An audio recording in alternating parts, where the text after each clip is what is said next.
send the demonstrative to the judge? I don't know what they're talking about. I'm sorry. I told Wes I never double checked if he's got the money.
The video from this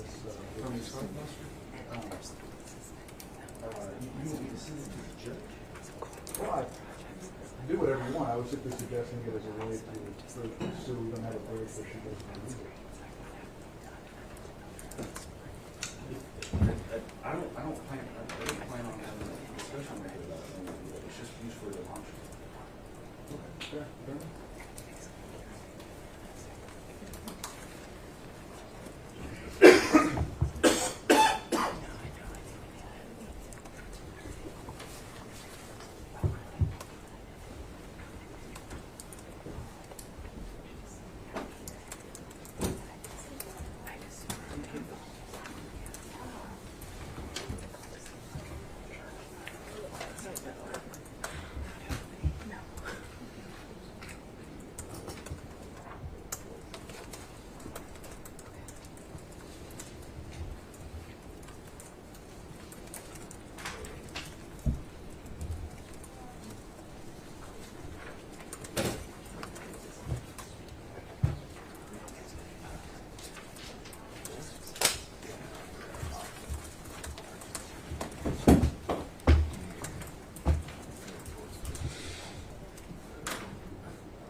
All right.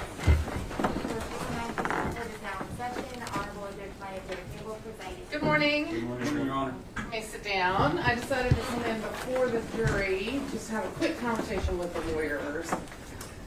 I was just thinking last night about today, and some of the parties, I'm not all here, that today is probably going to be among the more emotional days, potentially heated.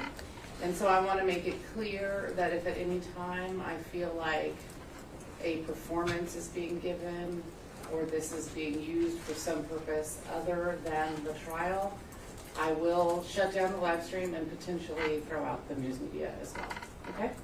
You'll pass that on to your client? I will. And you're here. So we're good. On that note, Mr. Ball shared with me a demonstrative he plans on using with Ms. Lewis during her direct. It's about a 5-minute long professionally produced videotape set to music of her in her home and about her good deeds. We'd object to it as hearsay and 403. Her testimony should come from the witness chair in the form of question and answer and not in the form of a 5-minute long video set to music. So first off, it's not 5 minutes, it's about 3.5 minutes. Secondly, it's used for demonstrative purposes only. It is about her foundation. When I ask her about her foundation, I will lay a predicated foundation for asking if it would be easier for her to explain to the jury what she does on a daily basis through some of the audio-visual that she has created for others.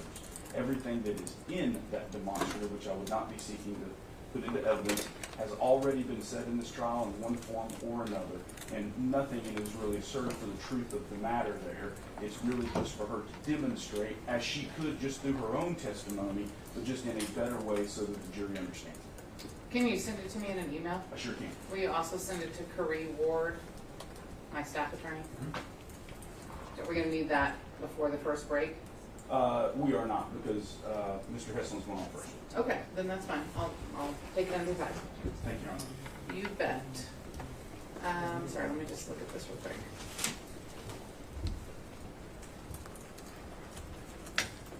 Oh, I see. Okay.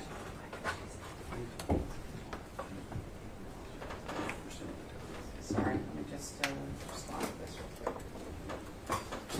I guess it takes a minute to bring them in. Are we going to need anything else from?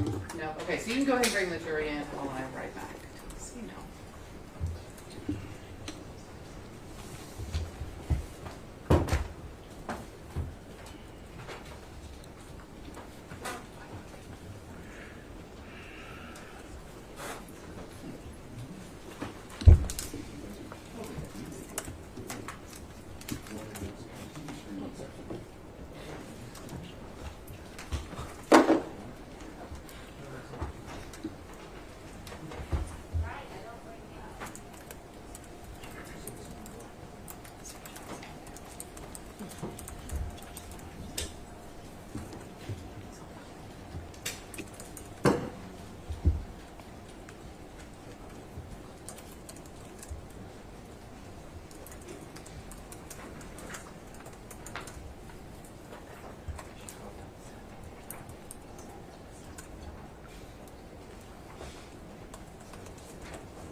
Good morning.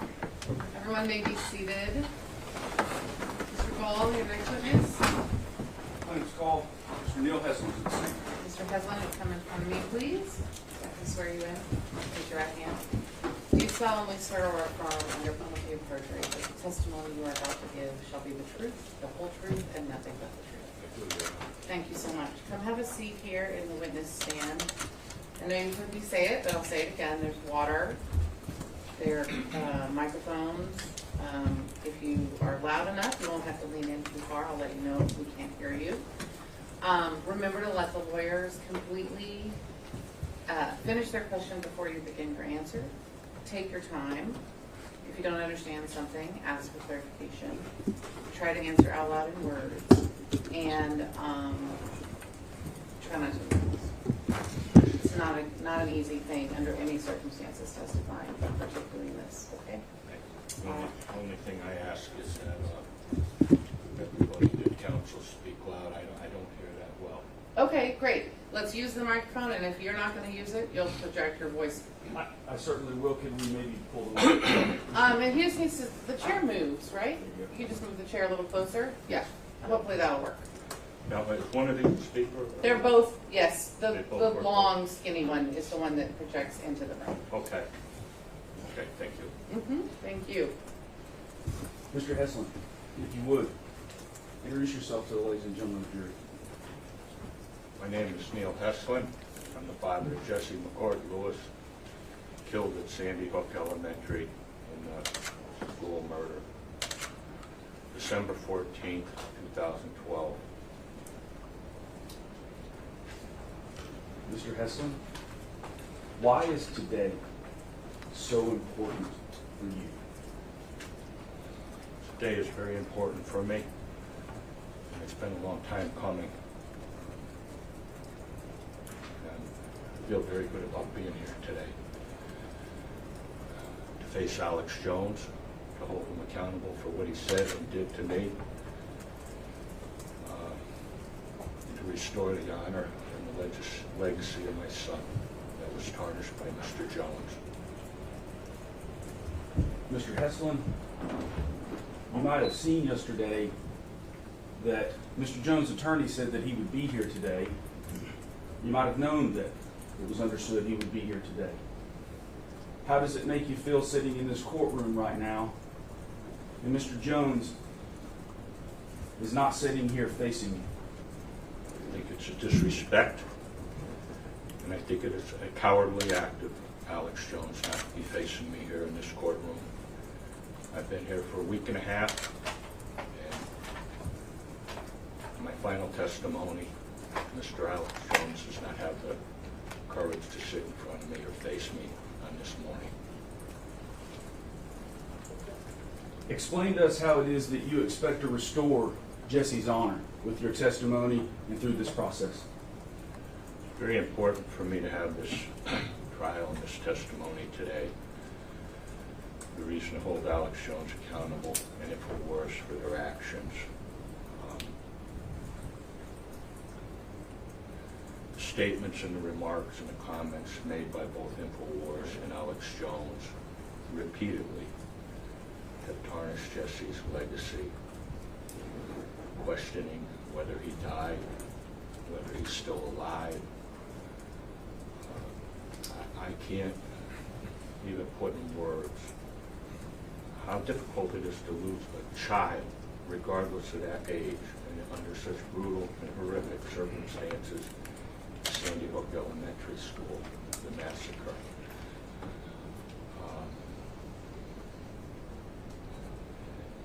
It's something that's sacred that should have never been touched or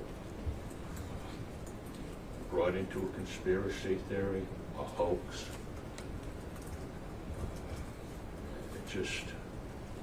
I can't even describe the last 9.5 years of the living hell that I and others have had to endure because of the negligence and the recklessness of Alex Jones and his propaganda that he has peddled for his own profits and success. Mr. Heslin, tell us about when you first remember hearing of this ugly, profane conspiracy theory that Sandy Hook didn't happen, that Jessie wasn't murdered. Well, I wish the fact that in those statements, I wish that it was true. I wish that Jessie was alive, and that's not the case. Can you speak up for us a little bit on this so that we can hear you, please? I said I wish that was the case, and the fact that Jessie was alive, but that's not. He's not here with us. I became aware of the statements, the remarks, that it didn't happen, Sandy Hook, that Jessie didn't die in 2013.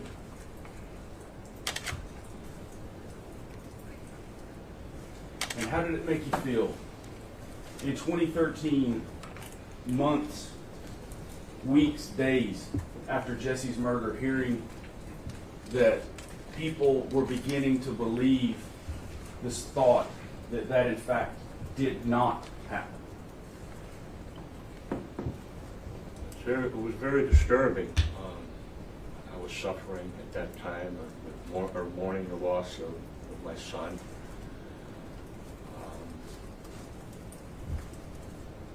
And I just couldn't fathom or understand why people would or question such a horrific tragedy and a loss. I still to this day can't fathom it. It's taken me years to understand the dynamics and the depth of this conspiracy theories and the hoax that are out there and promoted by Alex Jones and InfoWars. And it goes a lot deeper than just the statements and the remarks and the broadcast. It resonates out to followers. And what was said about me and Sandy Hook itself, it resonates around the world. It's not just in this courtroom, it's not just in Austin, it's not just in Connecticut and Sandy Hook. It resonates around the world.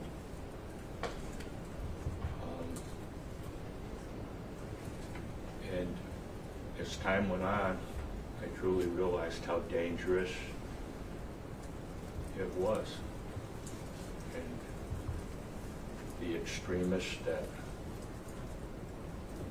believe this and follow Alex Jones and InfoWars and other sources that repeat this, the conspiracy and the hoax. My life has been threatened. I fear for my life. I fear for my safety and my family's safety in my life. Mr. Heslin, did you hear what was being said by Alex Jones and his associates as a denial that Jessie ever existed? Did you hear it that way?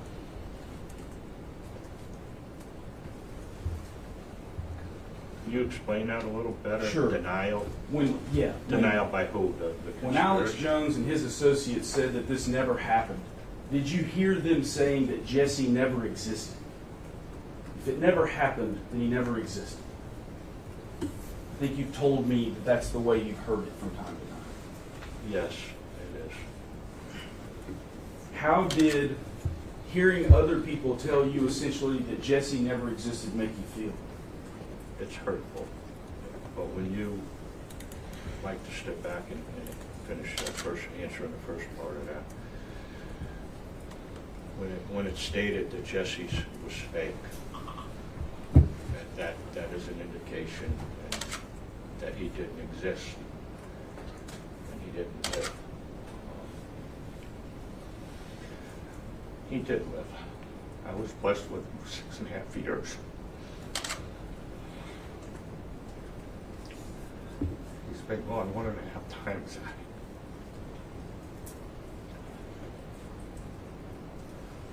And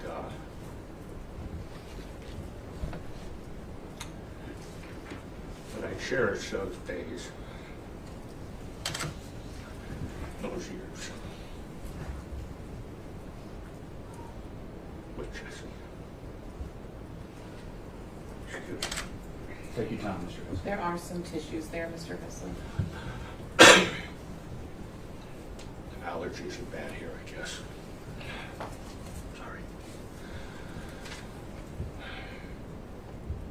I'm all right. I know what you're doing today is incredibly difficult. It is. Mr. Heslin? It reopens the wounds that have never really healed, never really closed. It never will. I only hope after this trial and the outcome of it, I'll be able to put this behind me. Mr. Heslin? Put an end to what's been said about Jessie, myself, and Sandy Hook, the tragedy. Tell us, if you would, about your son, Jessie.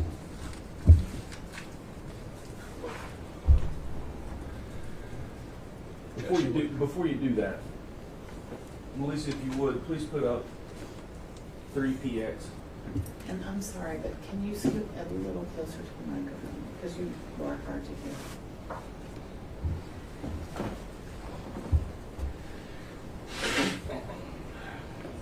You'll notice that I've put up a picture of Jessie. How old was he when this picture was taken? That picture was taken about 2 weeks or so before Jessie was murdered. That was his class picture. And we didn't get that class picture till a week or so after he was killed, or maybe after the funeral. That exact picture I carried with me every day, right here in my coat pocket. Tell us about Jessie, if you would please, about the child that Alex Jones said never existed. Jessie was 6.5 years old when he was brutally murdered. He was an energetic young child, happy, always wanted to help people. My hardest, biggest goal. He was a force when he came into the room. It was like a tornado came by. He had a very strong, clear voice at a very young age. If he was standing behind you, you'd think it was a 40-year-old adult speaking to you. He was an old soul. My view or my thoughts. He loved school. He loved horses. He loved dogs. He loved animals. Some of the things he enjoyed most in life were soccer, fishing. We have a trout stream near our home.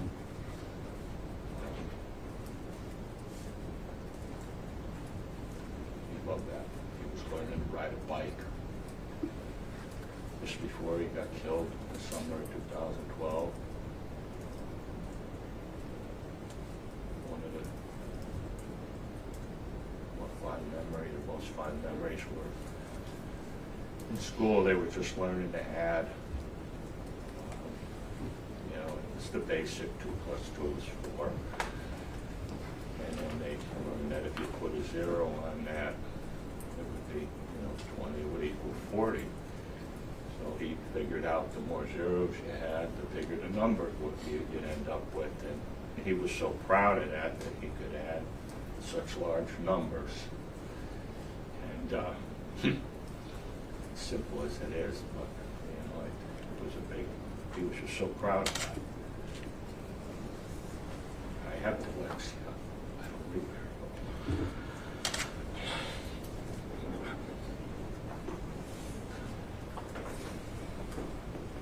I always say I'll teach sight words, Dad.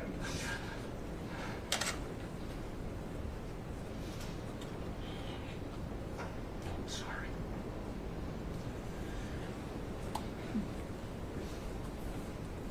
You love to work. I gotta catch my breath right now. Love to earn money. Collect bottles. Do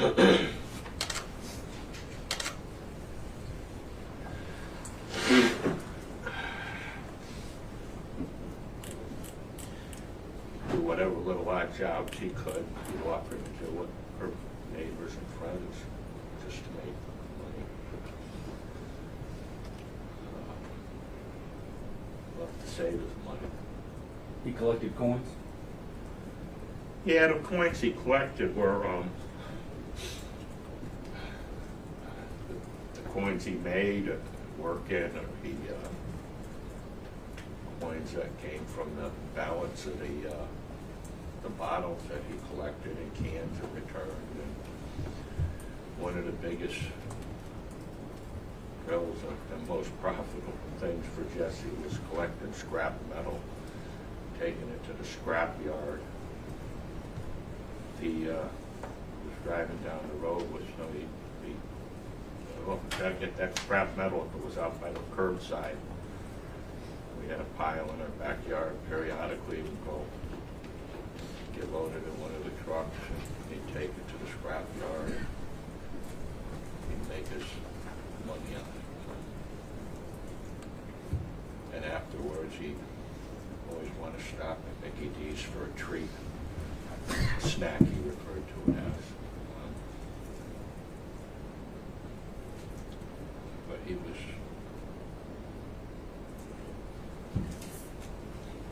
the best. Love him, buddy.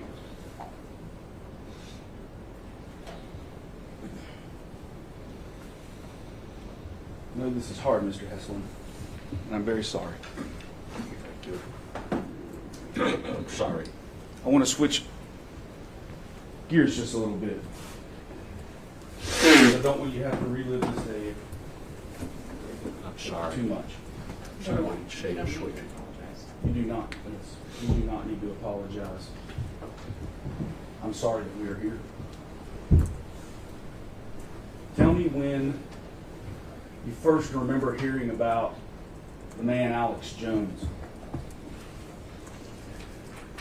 I heard the name Alex Jones, and I heard the word or the name InfoWars early on, after the beginning of 2013.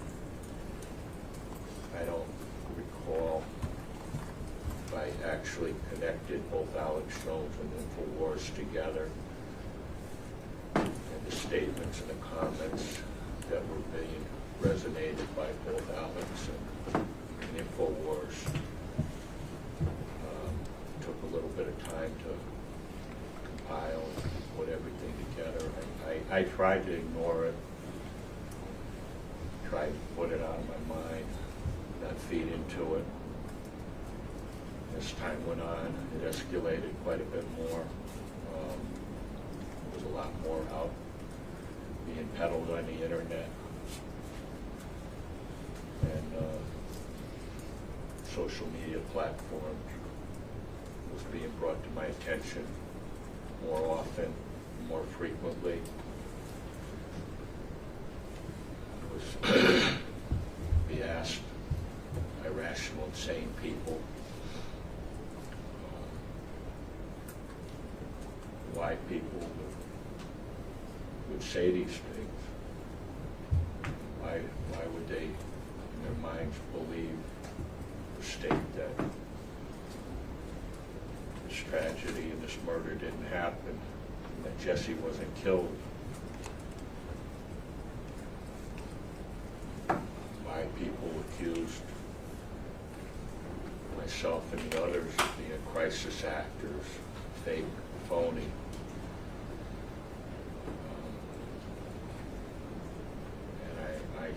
It took me a long time to really understand the dynamics of it, and I couldn't explain that. I couldn't give the people an answer. Short of just crazy people out there in this world. And then I realized that we have psychopaths like Alex Jones. Their motives I learned. You didn't watch it, or listen to Alex Jones, did you? No, I never listened to Alex Jones. I never followed him. The only time I did watch him was when things were brought to my attention, and I was forced to see what was being said about me, about Jessie, about the tragedy. When these things are being said about you,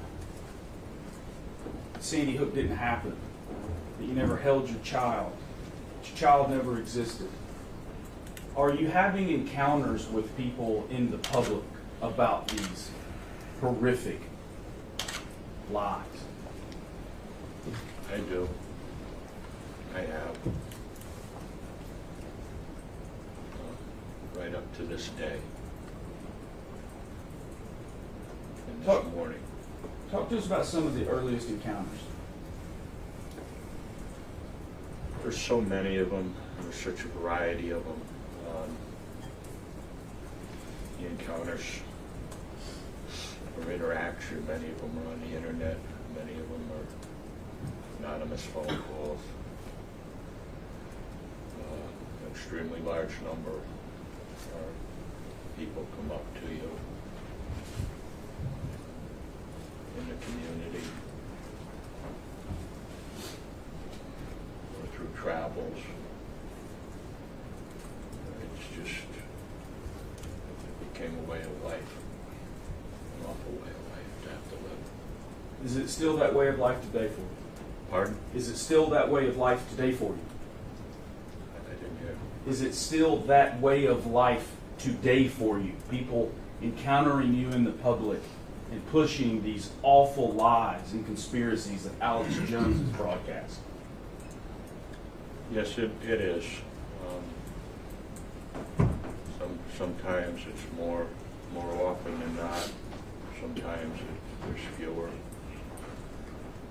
encounters or interactions. It varies. There's no rhyme or reason how often or how frequent, but on an overall, it's frequent. It's substantial. And when it happens, do these encounters often specifically mention Alex Jones and InfoWars? Often they do. A lot of times, no one's mentioned or in particular. Every time this happens, and we're going to go into a few of these, but every time this happens, does it reopen that wound, that scar of Jessie's murder? It does. It brings back memories. It brings back flashbacks. That day.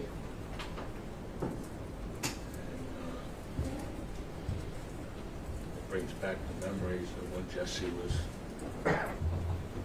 was alive. Blessed to have those memories. Pictures of them. But when you think about those memories, when you look at pictures, it's sad. It's easier to try to put it in the back of your mind. I not think about it, I look at the pictures.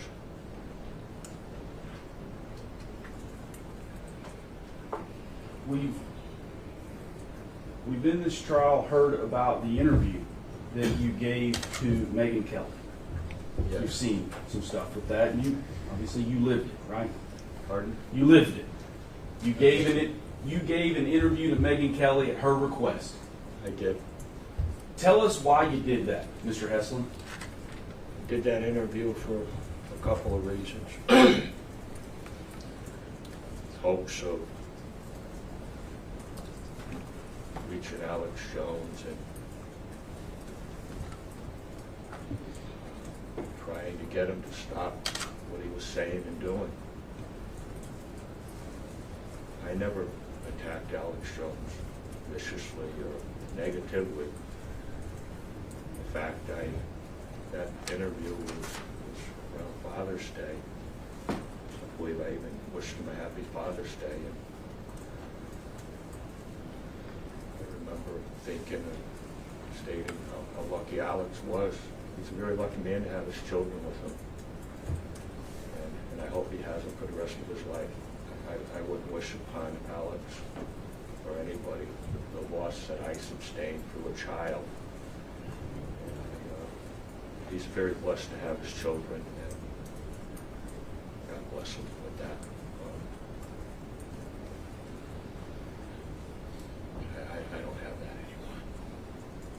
Before you gave this interview with Miss Kelly, did you ask Alex Jones and his show to stop with what they were doing to you? Did I ever ask Alex Jones to stop what he was doing? What, do you know that he was asked? Let me ask another way. Do you know that he was asked before this interview to stop what he was doing? I do know that. I heard that he was. I personally didn't ask him before that. I never had any attempts or way that I knew of to contact Alex Jones or to reach him, to personally tell him. The only way I really had was through the media.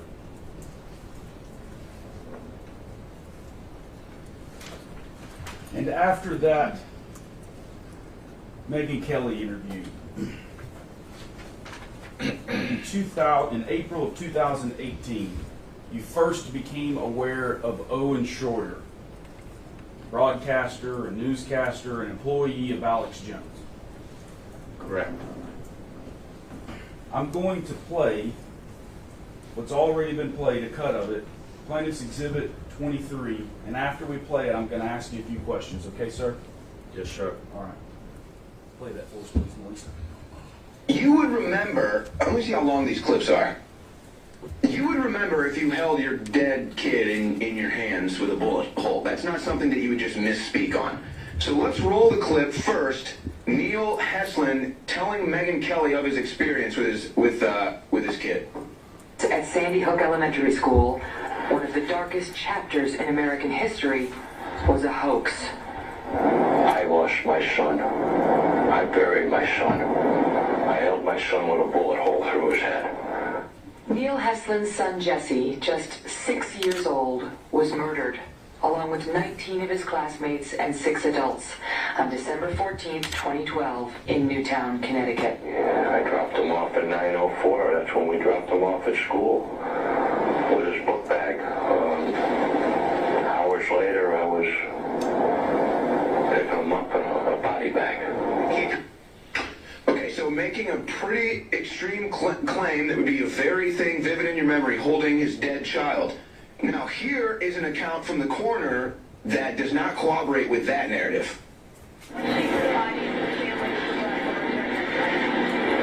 We did not bring the bodies and the families into contact. We took pictures of them, of their facial features. You have, it's easier on the families when you do that. There is a time and a place for up close and personal in the grieving process. But to accomplish this, we felt it would be best to do it this way, and you can sort of you can control the situation depending on your photographer. I have very good photographers, but It's got to be hard not to have been able to actually see her. Well, at first I thought that, and I had questioned maybe wanting to see her. Okay, so just another question that people are now going to be asking about Sandy Hook. The conspiracy theorists on the internet out there that have a lot of questions that are yet to get answered. I mean, you can say whatever you want about the event. That's just a fact. So there's another one. Will there be a clarification from Heslin or Megyn Kelly? I wouldn't hold your breath. So now they're fueling the conspiracy theory claims. Unbelievable. We'll be right back with more. Will there be a clarification from Heslin? Sir, I would never take this moment away from you. You have the floor. Yes. I did hold my son with a bullet hole in his head. Jumping ahead on that. Many other people saw Jessie with a bullet hole in his head. It was an open casket. Jessie had, as it states on his death certificate, he died of a gunshot wound to the head. There was a wound on the, looking down at him, it would be on his left, or his right side, it would be on the right side. There was a mark where he was gazed by a bullet. It was described to me as bullet splatter later, but it was clearly a gaze, but he was gazed by a bullet. Fatal shot was to his forehead, and it just blood at Caroline, just to the left side, the center of his forehead. It shattered his skull.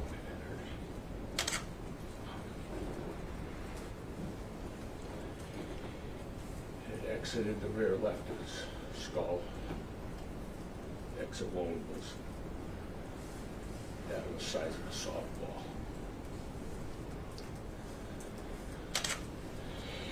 Asking for a clarification of that is tantamount to saying it didn't happen. How did that make you feel? I'm not done. Thank you, Mr. Hesselman. I'm sorry. That wound had bone fragments, facial material.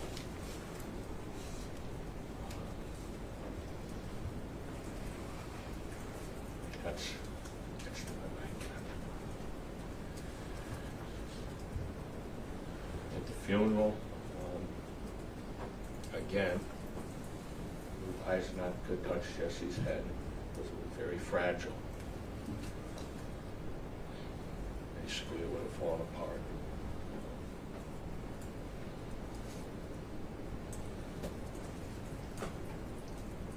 He died 2 feet from his teacher.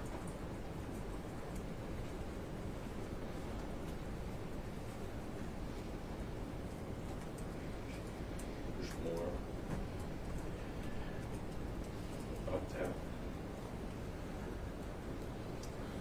The gun jammed. At one point, Jessie knew that. At that moment, Jessie yelled for his classmates to run. They didn't. 9 of them are alive today because of his actions. 11 survived.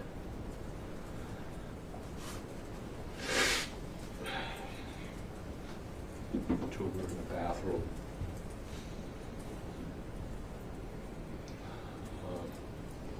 Jessie died of hemorrhage.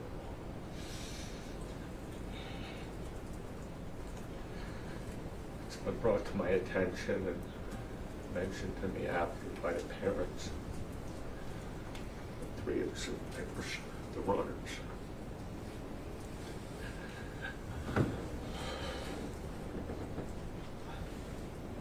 Thank you.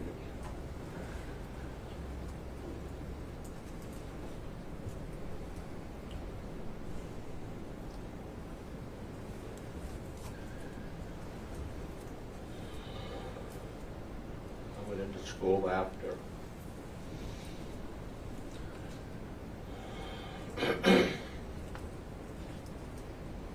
Lot was cleaned up. The only way to describe it was like a combat zone.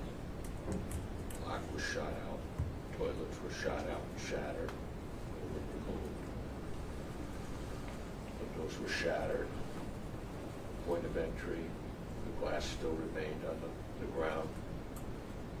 Walk up to the school, the front doors there to the right of the front doors. There was a big plate glass. Adam Lanza shot the glass out, went into the building, went on his rampage.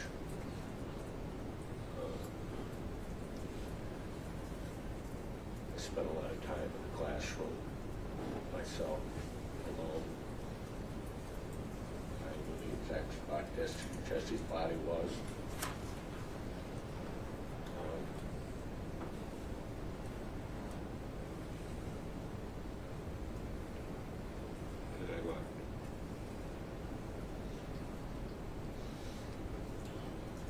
School was later torn down.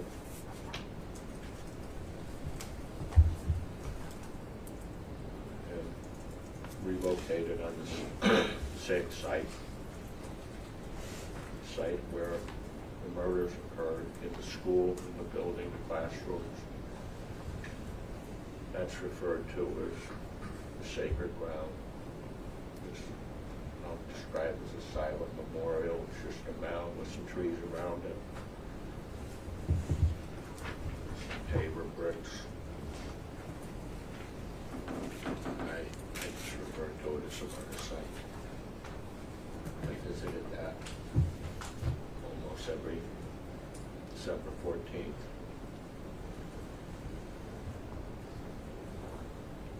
The time the murder occurred.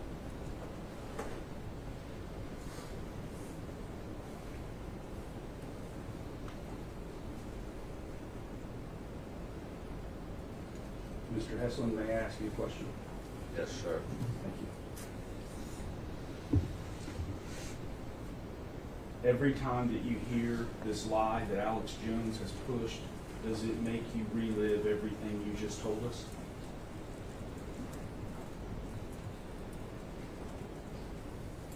Yes, it does. I relive parts of it. How traumatizing is that to you, sir? There's no words for it. It's just,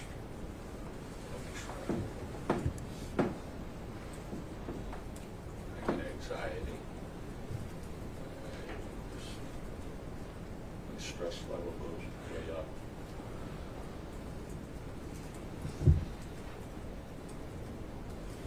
I get chest pains sometimes. The whole thing has affected my health greatly, more so in recent years. I wake up with anxiety attacks, panic attacks. Mr. Heslin, I'm so sorry, I just can barely hear you. Can you sorry. please speak up and go closer to the microphone? I'm sorry, Your Honor. It's just I need to be able to hear you, and I need the jury to be able to hear you, I okay? understand that, and I apologize once again. Don't apologize, just stop that. I apologize for apologizing.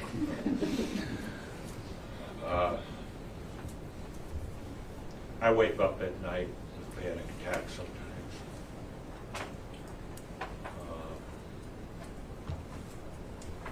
I have chest pain. I ended up in the hospital several weeks ago with chest pains. I didn't think I was having a heart attack, but I did. I wasn't. It was stress and anxiety that brought it on.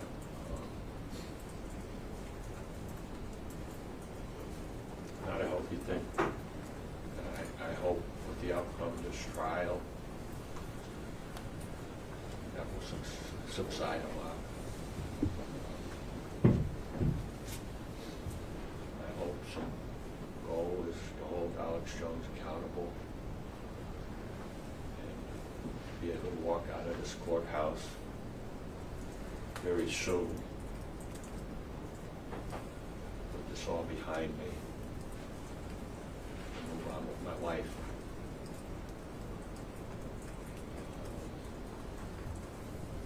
Mr. Heslin, is holding Alex Jones accountable for what he's done necessary in your mind to move on with your life? It is.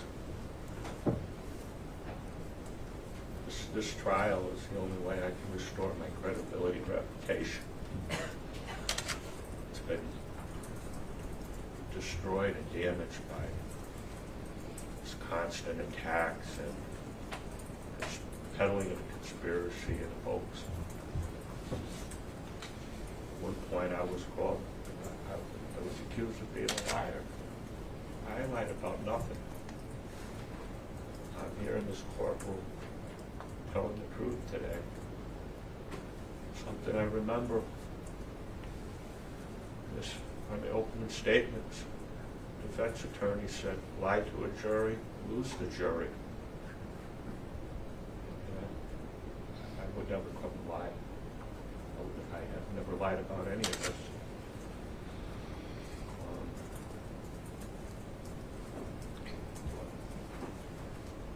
I truly believe it's true what the defense counsel said. Very true words, very good words.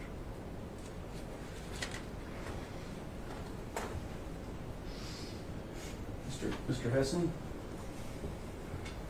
I understand that your house has been shot at while people yell Alex Jones' name in InfoWars. Is that correct? That's correct. Tell us about that if you would, please. 2 years back, my home was shot up.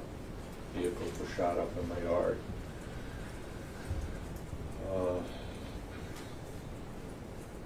That's disturbing.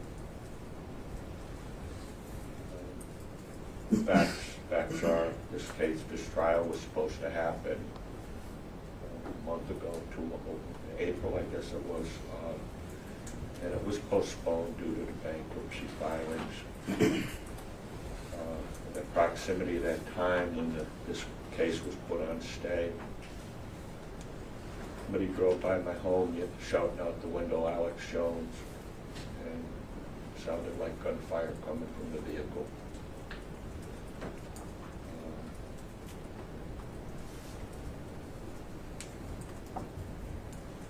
There's no way to have to live. You're aware of other threats to the other families of the Sandy Hook school shooting? I am. And how does that affect how you deal with what is being said and the lies that Alex Jones is pushing? I have my own threats and safety to deal with and worry about. So you have to make it. I'm not Okay, making it for you. I object to Legal objection. relevance to other families. Overruled. Thank you, Your Honor. You may continue, Mr. Heslin. I have my own safety to worry about and my own threats. I am aware of the other, many other threats and situations that have happened. Some of them overlap with all the families, not just targeting one in particular. It's disturbing. I feel bad for the other families that they have to endure that too. I mean, I endure it. I have to deal with it. I don't wish it on anybody.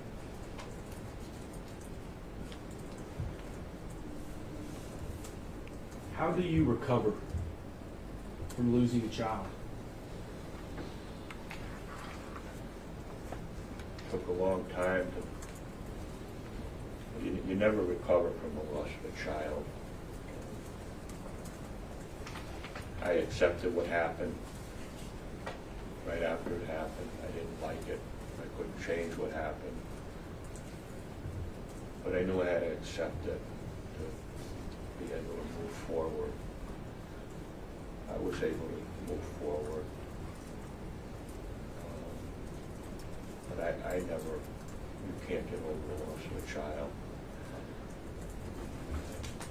Many of us have lost our parents. I've lost mine. Many have lost siblings. The loss of a child is no comparison to that. When you lose a child, you're losing part of yourself, and it's a feeling you can't describe. It's an emptiness. You feel violated by the loss of the child. You feel like you've been violated, robbed. And those feelings don't go away. They haven't changed. 9.5 years. Mr. Heslin, how do you recover from someone lying about the loss or the murder of your child?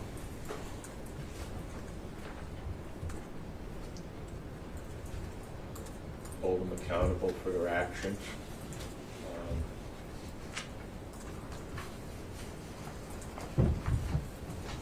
Being able to have the opportunity to stand up, clarify the truth. And I don't have any more of an answer. I hope that I could provide an answer, and I hope I have closure to it after this trial. There have been some questions about an apology versus a payment for damages. If you could, explain the difference between those two in your mind. Alex Jones's policies or apologies are worthless at this stage. Any apology would not be sincere, and it's come too late. His apologies in the past, it was Linda Chobani we saw earlier in this trial. It wasn't a genuine apology. And he continuously went on recklessly Carnival Barker would, peddling his propaganda and his lies. I don't know if Alex is even capable of a sincere apology.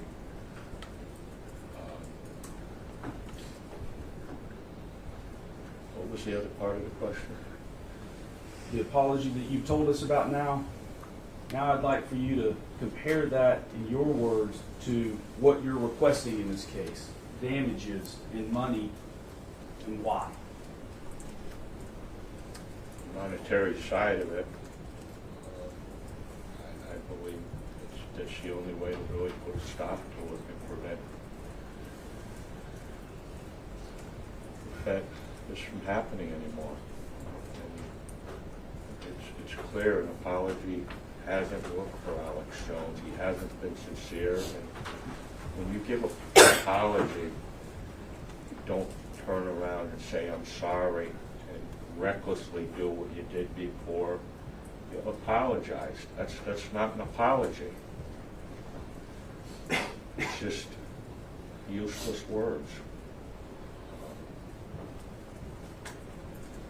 There's got to be a strong deterrent for Alex Jones, prevent him from peddling this propaganda and to put a stop to what's being said to me and about the tragedy, about Jessie. And that, with that, I'm able to restore my credibility, my reputation, and Jessie's legacy and honor, as he so much deserves.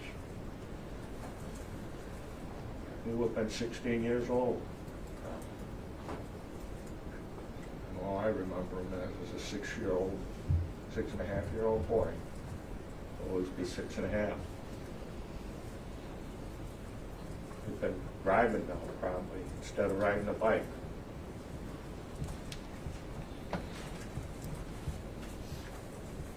In high school.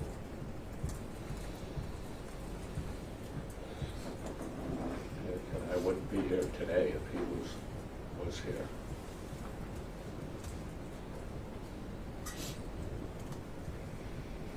As a beginning to restoring Jessie's honor, I'm going to ask my last question. Share for us, if you would, one of your favorite memories of Jessie.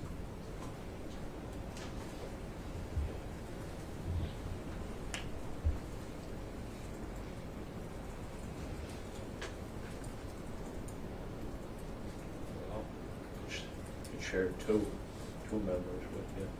You sure can. The best memory was the day he was born. I first held him and swung.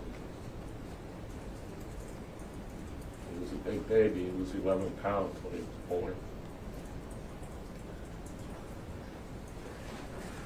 That was the best memory. Probably the happiest memory. The worst memory is the day I laid him to rest. I closed the casket that day. Went to the church, went to the cemetery. I stayed in the cemetery till 9 o'clock at night, till the grave was covered over. That was the worst memory.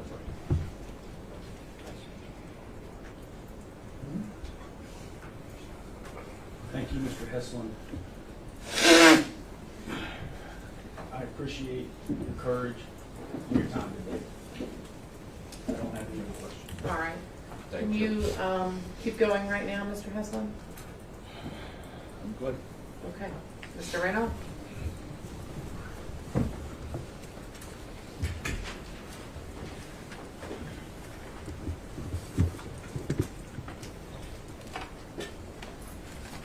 Good morning, Mr. Heslin. Good morning. As a father of a 6-year-old myself, I am very, very sorry for your loss. Thank you. God bless you and your son too, or your daughter. God bless you too, sir. I have just a couple of questions, and I don't want to keep you on the stand very long. There were a couple of things I just wanted to to clarify.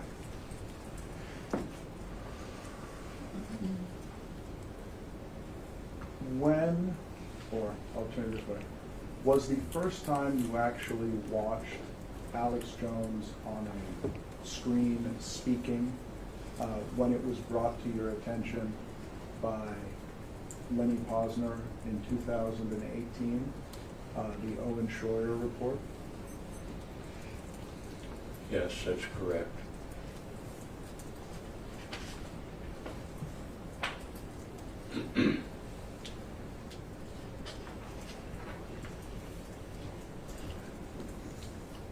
I understand how painful this whole experience must be for you.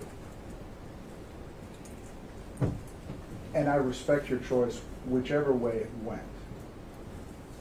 Have you chosen to watch the rest of the broadcasts that we have in evidence, or have you chosen not to watch any more broadcasts? Could you clarify that, the broadcast? Are you referring to, when you say broadcast, are you referring to one broadcast or several broadcasts? Or? So we have in evidence broadcasts from InfoWars from 2012 and 2013 and 2014 and 2015 and 2016. And then we have the Owen Schroyer InfoWars broadcast in 2017. Yes. And my question to you is, I know you watched the Owen Schroyer broadcast. Correct. Have you chosen as part of this, what's going on here, to watch the others, or have you chosen not to engage with them? Okay, thank you for clarifying that, sir. I have watched, I don't know if it's all of them, I've watched a large number of numerous ones. After it was brought to my attention by Lenny Posner, that's Noah Posner's father. Noah was killed too in the school shooting. I did look a little deeper into broadcast clips and that, but I never watched Alex Jones' show. I became more aware of who Alex was, and he had a show or platforms or social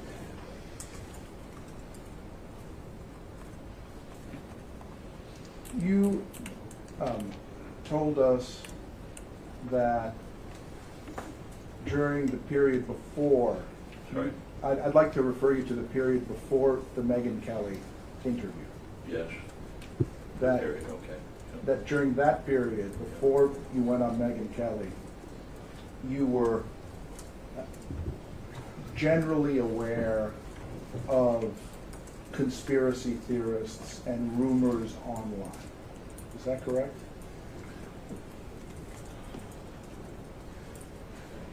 Yes and no. I was aware of the statements, the comments, the remarks. It took a little bit of time to really put it together, what the conspiracy and a hoax was. There was just so much of it, and it was all intertwined. And as I stated before, it took me a long time to understand the dynamics and the depth of the conspiracy and the hoax theory and hoaxsters, which I don't even think was a word till the tragedy. I think Lenny was the one that started that, hoaxsters. But I was aware of things on the internet, pictures, the Super Bowl picture that we all saw. That was, my recollection, that was 2013. Clearly Jessie was born in 2012. I did see that picture, and it was floating around the internet. I'm not on the internet a lot. I'm not with email, social media, or anything.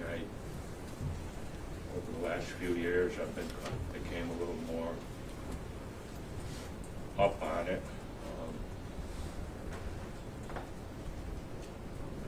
Even phones, I still prefer an old-fashioned phone. Yeah, hope that answered your question.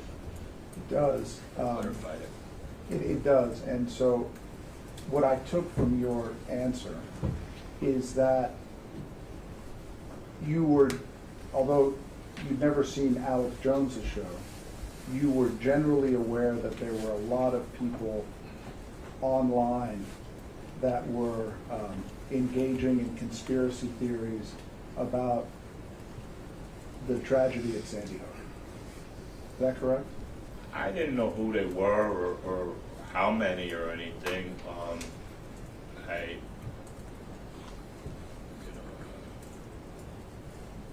Like I said, I just didn't know the depth of it. You go on the computer, or somebody sends you an article or tells you to look a link up or something, and you look it up, and that's about as far as it went. I never really, I didn't compile everything together until it just grew on me. I learned the connection between them all and how one feeds the other, and you know, with Alex, he had a platform and he had a very strong voice and he had a lot of followers, and statements and remarks, that comments resonate to a lot of people. You have other people that fuel that fire with comments and lies and propaganda that's being repeated by InfoWars, or has been repeated by InfoWars and Alex Jones. And the way to describe it is, Alex was the one with the match that started the fire. He's there with the tanker, and other people are bringing pieces of wood and fueling the fire.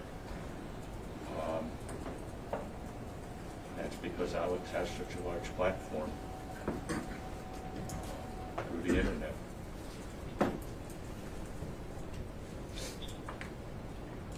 What you just told us, is it fair to say that those are beliefs that you've developed as a result of your discussions with Lenny Posner and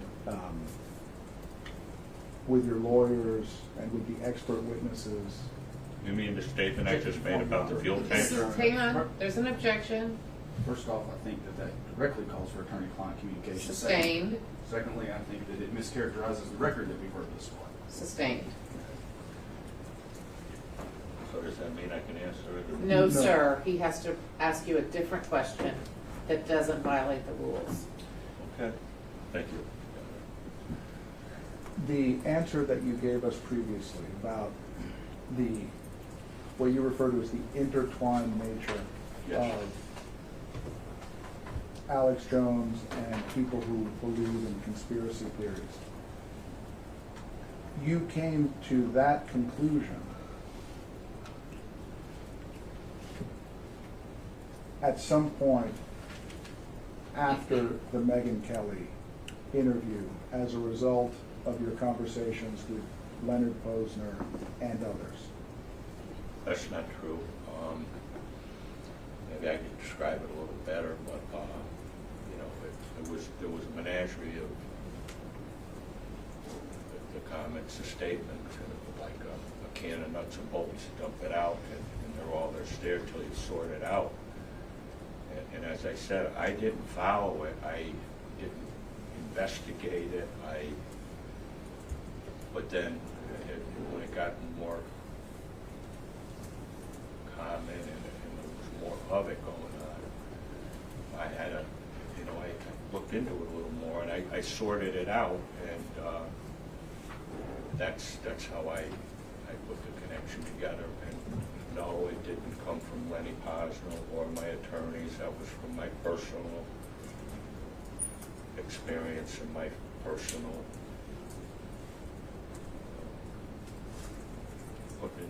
perspective for myself.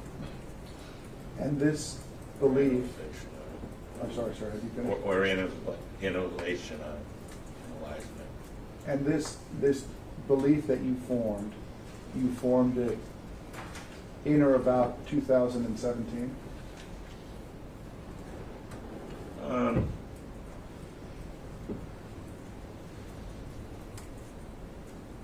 I don't, some before, some, you know, it kind of developed more. I put it more into perspective. I don't really know when I started to kind of realize there was a conspiracy going on, or a hoax theory going on. But it took right up to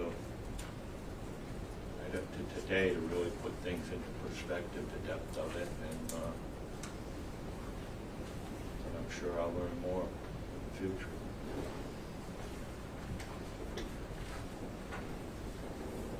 Would you accept the possibility that the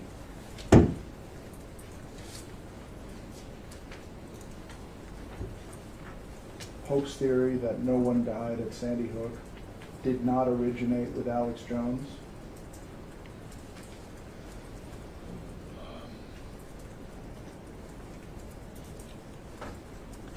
I accepted that. As a possibility? Not accepting or not accepting anything. I heard what you said. It was repeated by Alex and rebroadcast on InfoWars. Whether it originated there or not, I personally have no knowledge of where it actually originated, but it was broadcast and publicized on, you know, through Alex and InfoWars, so it fueled the fire and resonated around the world and through his followers.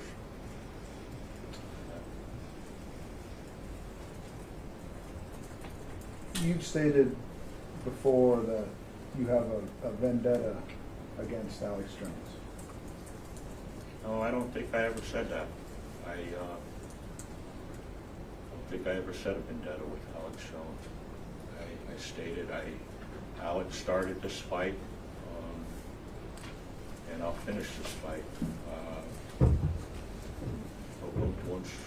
No, I don't have a vendetta with him.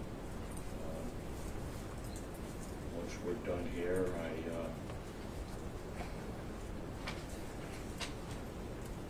don't have an ongoing vendetta with him. Just solely about what was said and done to me, and accountability and being responsible, and move forward from there.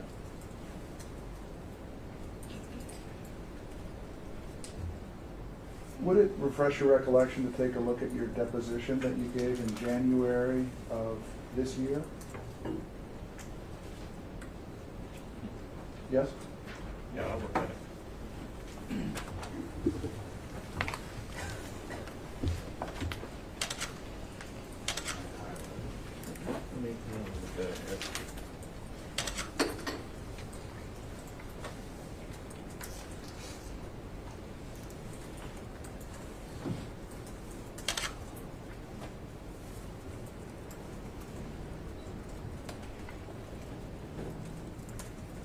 Yes, it says, my vendetta is with Alex Jones and what was said and done to me. And that's what's got to be set straight. My battle is with nobody but Alex and Schroyer and InfoWars, and that's correct.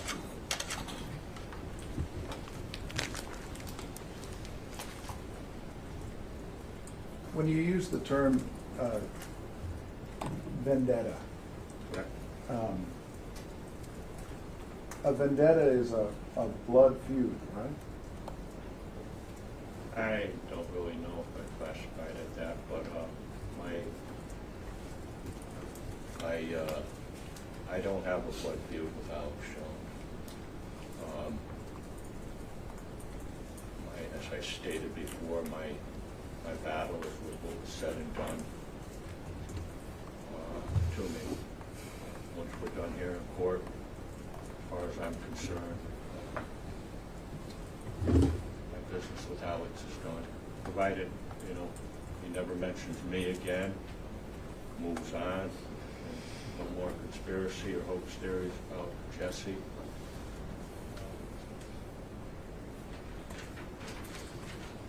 I have no blood battle with Alex Jones. Would you agree with me, Mr. Heslin, that prior to Owen Schroyer using your name, neither Alex Jones nor any InfoWars employee had ever said your name or Scarlett Lewis's name? Objection, Your Honor. Misleading question because we do not have all of the records that we have firmly established over and over. So misleading and calls for speculation. Absolutely. Sustained. To your knowledge, before the Owen Schroyer report, had any InfoWars employee or Alex Jones ever mentioned your name or Scarlett Lewis's name? I don't have that answer.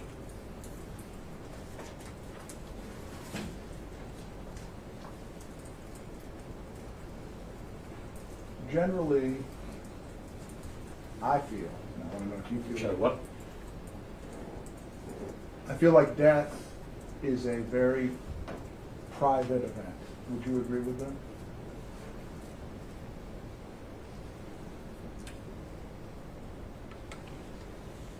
Private and sacred, yes. And that's every death, but especially the death of a child.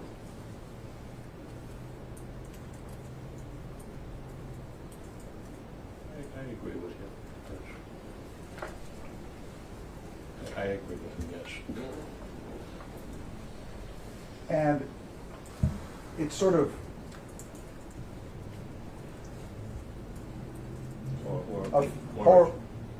or it should be. With Jessie's death, that wasn't possible because it was such a publicized tragedy and event. I had a very emotional time. It was Christmas and that. And there was that wasn't a possibility, unfortunately. But I do agree with what you said. I wish that was the case. And there was, I mean, as you just mentioned, there was media from everywhere in Newtown, pretty much immediately, wasn't there? I didn't take that sight in or that scenery, but I do know there was a lot of reports on the tragedy, as with any major mass tragedy. Would you prefer it if no media were involved ever when there's a mass tragedy like what Adam Lanza did at Sandy Hook? Well, it's really an in-depth question. I think definitely it's newsworthy, a tragedy.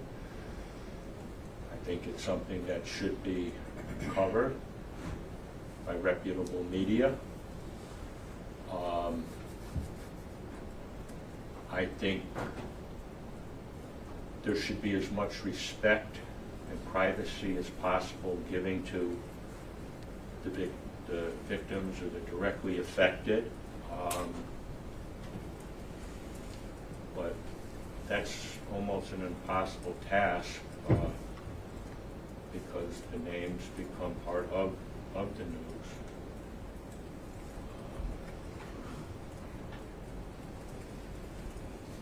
I mean, I wish I had Jessie with me, but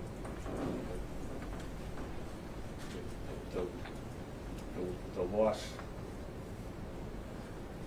I don't want anybody to take it away, but you know, if I had to choose the way he died, and I'm not saying that like, you know, in a way, I wish it never happened, but it wouldn't have been, it wouldn't have been a mass tragedy. I wish I could have been a private, I wish so, nobody knew about it. But that's not to say I want to be real clear with the jury and everybody else. That goes for the media too. I'm not saying I wish I wish he was here, but I'm saying if there was a choice or different, I wish he had perished in a different way, if he had to, in a private way. Sir? Yes, sir. Do you find it disrespectful when politicians and media pundits descend upon a mass tragedy and immediately use it to further political goals? Objection. Relevant speculation, disgusting. It is not relevant, so that is sustained, and I will not respond to the rest. Don't answer them. No, sir.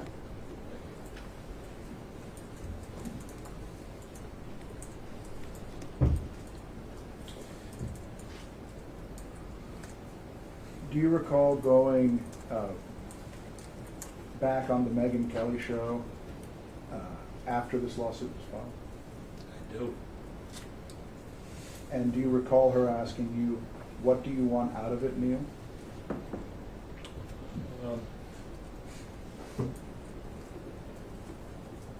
I vaguely remember the question, and I don't clearly remember my response to it.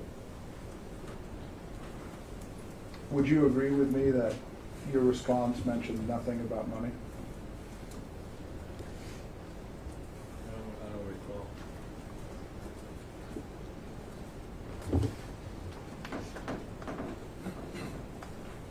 How often do you go to therapy?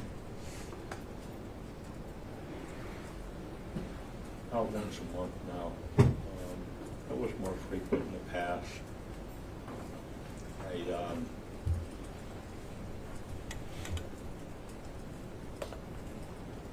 I think I'm on a pretty good path of existence.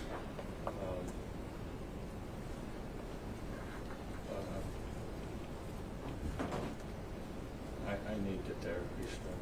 I'm sorry, sir? I need the therapy still, just to stay mentally in tune.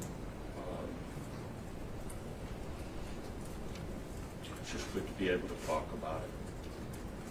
Have you ever wanted to go to therapy more often?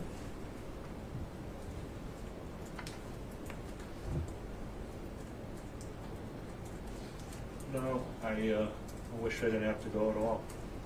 But I know it's at this time something that I need to do and something I should do. But I feel it's important, or for me anyway, everybody's different. You got to have a balance with that. Where I'm at now, with about once a month, that's a pretty good balance. Maybe bi-weekly after this, I get back home. How much does therapy cost you? It's around $125 a session. With Dr. Crouch? Correct.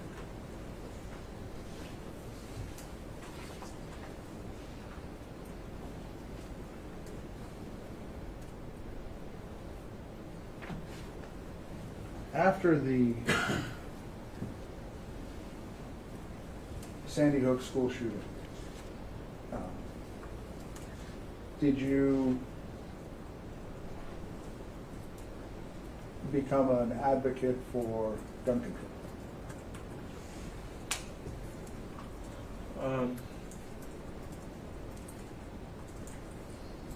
It wasn't my intention. It's probably viewed that way. spoke and told Jessie's story with hopes it would prevent any future tragedies like that or school shootings.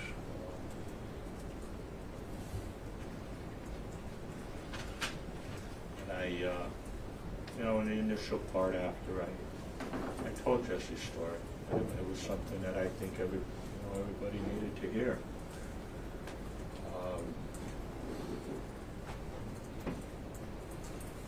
On another note, I fully support, better school security and a lot of improvements across the board with everything. Everything can be improved upon. You testified before Congress, is that correct? I did, sir. In December of 2012, 6 days after the murder, you went on CNN and spoke to Piers Morgan, true? In that time, approximately. I don't recall the exact date, but yes, sir, I did. A month later, you testified before the Connecticut state government, correct? I did. A couple days later, you went on this is end of January 2013, you went on CNN again. Refresh my memory on who that was with. Would have been with Senator Chris Murphy, again with Piers Morgan discussing the Second Amendment. I don't recall that, but I do recall going on. I was on CNN after the initial Piers Morgan. But I honestly don't recall the date or that particularly with Chris Murphy.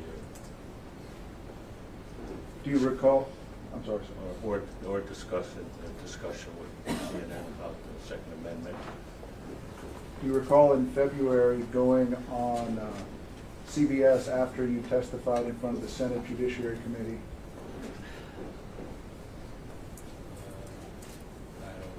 I don't recall, no. A month later, do you recall coming out in the New York Daily News at a press conference regarding politicians? I don't recall it. That same month, in March of 2013, do you recall appearing on CNN, The Lead, and being interviewed by Jake Tapper? I remember an interview with Jake Tapper, correct?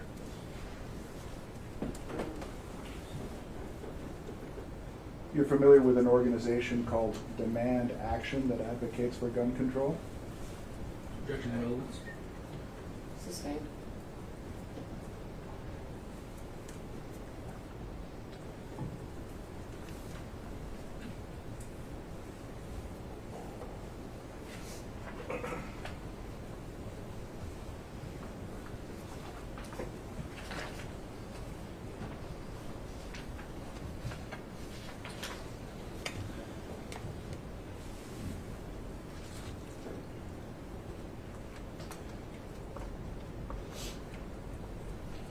You testified earlier, I believe, on direct, that after this trial was delayed in April of this year, somebody shot at your house while yelling the name Alex Jones and InfoWars. Do you recall that testimony? That's incorrect, sir. Okay. Changing words with that. That's not truthful.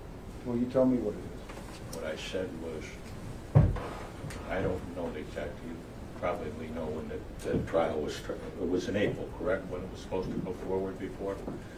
But at that point, yes, somebody drove by yelling Alex Jones, and what it sounded like gunfire coming from the car where they were shooting or where, whatever. No, I didn't state it was shot at my house at that point, no. So your testimony is that after the trial was continued in April, you heard somebody yelling Alex Jones and heard what you thought to be gunfire. Correct, that's what I stated. I didn't state it was shot at my house at that time. That's not truthful. would you agree with me that at the time of your deposition in January, 3 months before April, you had already stated that you'd been shot at over this? That's a correct statement. How many times do you claim that you've been shot at? There was one incident that I'm aware of where my home was shot up in a vehicle. I'm not aware of any others. It was short of what I stated about in April. But I wasn't shot at in April. I just want to make that clear, and I stated what sounded like gunfire.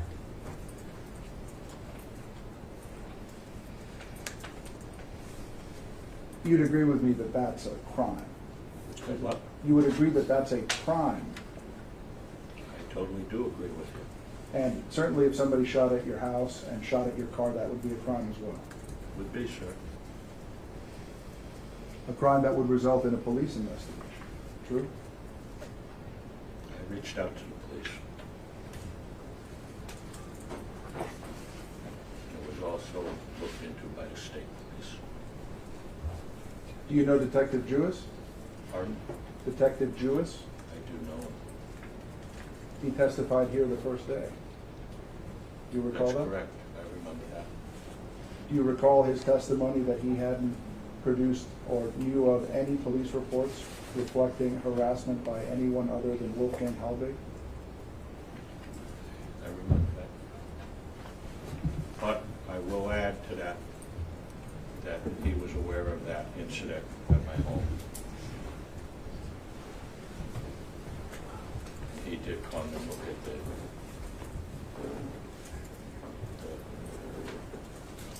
bullet holes.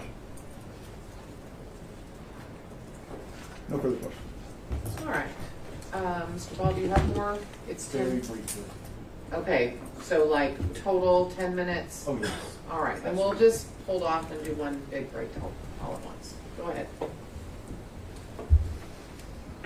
Detective Dan Jewis, do you recall this testimony, sir? I do. Do you remember when Detective Dan Jewis told us that he retired a year ago? I do. So Detective Dan Jewis wouldn't have been someone who would have been involved with those reports that you were just asked about, as though it didn't happen, right? That's correct. When you tell Jessie's story, is that a way for you to keep him alive? All I have is Jesse's story to keep him alive, to keep his memories alive. Something I did to keep his memory alive was I started a scholarship fund. Gets awarded every year. I get nothing out of it. It's an endowment now. It's awarded every year to a student that meets certain criteria that I'm very proud of. That's his legacy that will live on, and I hope to be able someday to give more scholarships. Thank you, Mr. Heslin. I don't have any other questions. Thank you. Mr. Ringel? Very briefly. You talk about, you've told us about telling Jessie's story. Yes. Would you agree with me that as a result of this, you feel compelled to watch every time there's a school shooting? Objection, Your Honor, outside scope. Sustained. All right. At this time, we're going to take our first break. This is going to be a little bit longer break for the jury, not as long for the people, the lawyers and I. This is your opportunity to write down questions individually. You're not requested to do so. This is just an opportunity. Remember, all of my prior instructions, they are still in place. No research, no conversation about anything that's happened in this courtroom. For the jury, it'll be about a 30-minute break, but get the questions in, if you have any, at the beginning, please. You may be excused. All right. And then for you, Mr. Heslin, you can go visit with your team, but you'll have to wait in the hallway when we come back until, I'm sorry. You know their team, you have seen it, you're right. I apologize for boring you with more explanations. All right, anything else needed? All right, I'm gonna go work on some other stuff. The only thing, Your Honor, would be, if you want to, just reminding the board, if you wanted to watch that video, that's it. That's what I'm gonna go work on. Okay. Yeah. You can go on down, Mr. Hess.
Yeah, I think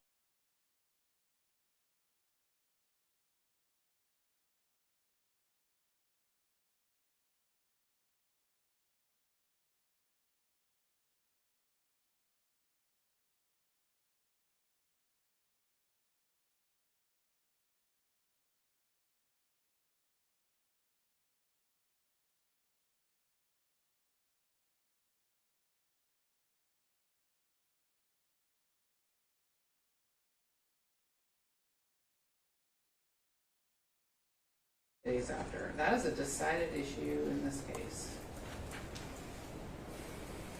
If this jury awards you and Ms. Lewis any monies, how will you use these funds? I just order about that already.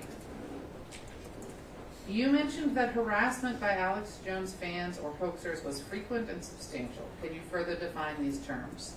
How often are you approached by a hoaxer, online, in person, or over the phone? Have you saved any copies of written threats shared with you online or via email? Can you further describe how your reputation has been affected? Do you have examples of the ways your reputation has been impacted? How will the outcome of this trial allow you to restore Jessie's legacy? How would the potential monetary award enable you to continue healing? Is there a specific amount you would feel would bring you closure with Alex Jones? Are we worried about how would the potential monetary award enable you to continue healing or not? Do you think he's going to answer what he's going to use it for? Yeah, I worry that he's been, I worry that he's been told about our pretrial rulings, and his desire to give towards charity is part of his healing. So I think one's going to beget the other, and asking a question I fear will get into your ruling. I don't think he can, let me say it another way, I don't think he can truthfully answer that question without bringing charity. Just the middle one, or all three of them, or what? Want me to read them again? Yeah, that'd be great, please. How will the outcome of this trial allow you to restore Jessie's legacy? How would the potential monetary award enable you to continue healing? And is there a specific amount you feel would bring you closure with Alex Jones? The first one I have absolutely no problem with asking. I think the second one definitely could lead us into that territory. The third one could potentially do that. Well, I'm going to not ask the second one because I agree. I think that might be a question eliciting testimony, which has been excluded, but the third one, if there is a specific amount, I think he can just answer a number. All right, any of the others that I read that we have objections to? The JT one, that JT's not his son. Yeah, I figured he would just explain that. That's fine. Yeah. Okay. Right. Okay. Okay, then on the record, we've gone over the questions from the jury. I've excluded some. For the remainder, are there any objections? Mr. Ball? No objections except, I guess you haven't read it into the record. The one that you read, the one that's not into the record, dealt with an answer that could potentially Let me ask you the question again. Yeah, I'm sorry. Other than the questions I've already excluded, are there any objections to the questions I'm preparing to ask, Mr. Heslin? I'm sorry, I didn't listen. No. Mr. Renaud? No. All right, great. Then we're ready for Mr. Heslin. If you'll call him back in, please, Deputy, and we are ready for the jury.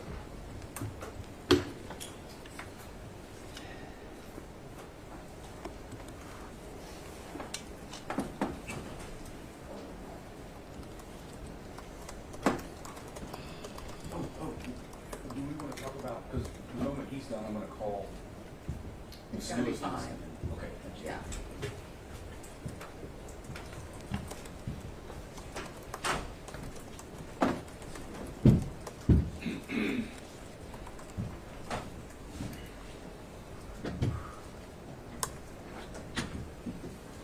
So demonstrative, but not as evidence. Correct, Your Honor. That's fine.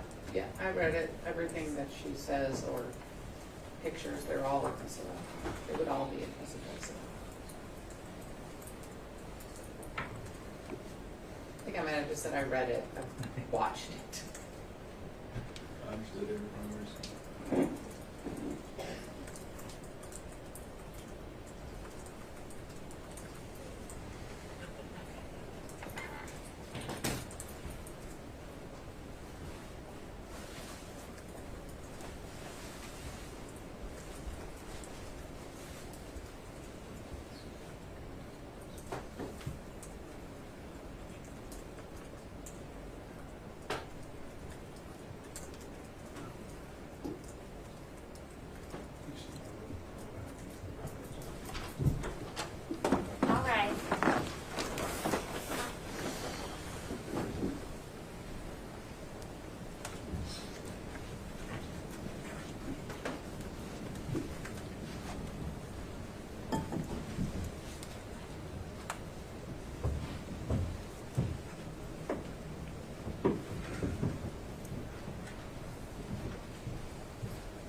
All right. Mr. Heslin, I'm going to ask you some questions, and I'll just ask you to listen carefully to them and answer them to the best of your ability for the jury, okay? All right, make sure you speak up. You're very soft-spoken. Is the amount being asked for compensation and punitive damages by your family and lawyers meant to prevent Alex Jones from being in business after this case? Or do you hope he can still operate as long as he takes it as a learning lesson? I hope they could still operate and be successful and take it as a learning experience.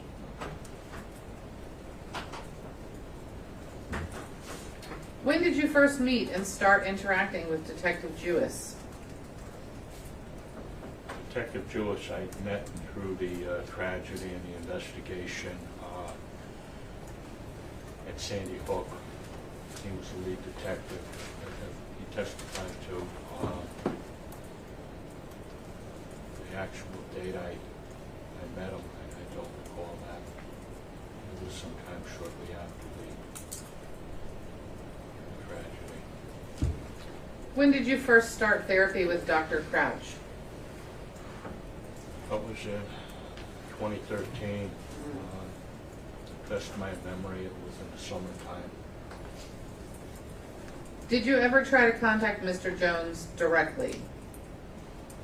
No, I never did try to contact Alex Jones directly. I never had hold of them or a way of it. And no, I did not.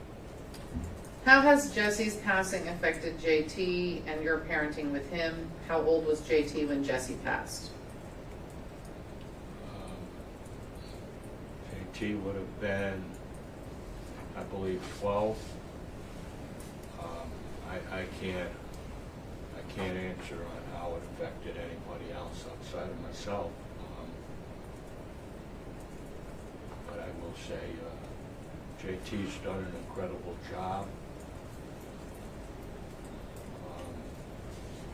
He grew into an incredible young man. But I can't answer that. I know, it affects everybody in a different way. Losing a sibling is definitely different than losing a son, a child. Is it fair to say that gun control and take away guns are two completely separate arguments and they are not equivalent of each other? Can you repeat that? Is it fair to say that gun control and take away guns are two completely separate arguments and they are not equivalent of each other? That's a very good question. I believe that's a true statement. There's a difference between gun control and there's a difference between taking away guns and people's Second Amendment. As with anything, I think we could always improve on our laws and our regulations, even being the Second Amendment or the First Amendment, in fact. There's steps we can do that preserve those constitutional rights as you should be, along with making our lives safer and better. The defense attempted to put the words blood feud in your mouth. Do you think this is reckless given your history with their clients? I think it was a poor choice of words in my deposition. I should have had a better choice of words. I apologize for that. And to anybody that has affected or they took it in negatively or wrong way, it was a poor choice of words. And as to be clear and stated before, my only business is just to settle the business with Alex Jones through the legal proceedings in the courtroom. I wish Alex Jones no physical harm or any more than that. Just accountability and responsibility through the legal system. How were you not aware of Alex Jones after your Megyn Kelly interview, which Alex claims was a hit piece on him? Did you not watch the segment? I did not watch the segment, the segment that they broadcast about me, Schroeder. Yes, the Megyn Kelly piece, the whole Megyn Kelly. Let me just read you the question. Read it. How were you not aware of Alex Jones, how were you not aware fully of Alex Jones after your Megyn Kelly interview, which Alex claims was a hit piece on him? Did you not watch the segment? No, I didn't. I didn't watch the segment till a later date. Around approximately the beginning of April, it came to my attention. I had no knowledge of that interview or InfoWars statement or broadcast. You mentioned that harassment by Alex Jones's fans or hoaxers was frequent and substantial. Can you further define these terms? How often are you approached by a hoaxer, either online, in person, or over the phone? I do my best to do that.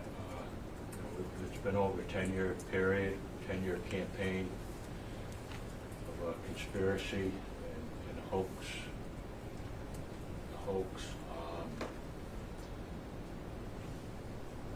sometimes it's more frequent and more often and in a larger volume than other times. I've had a month or 2 months where I've had no interaction, negative comments, no confrontations. I've had other weeks where there's been dozens of comments, anonymous calls, or personal interaction. It's just no way to really give an accurate, more accurate description than that. Have you saved any copies of written threats shared with you online or via email? As I said, I'm not a big email person or computer person, not even like cell phones. They're kicking around, some of them, a few of them, but I never, probably should have categorized them, but I haven't. Something that I don't really care to remember. The easiest thing to do when you get the call or you get a message or an email is kind of just push it away, ignore it.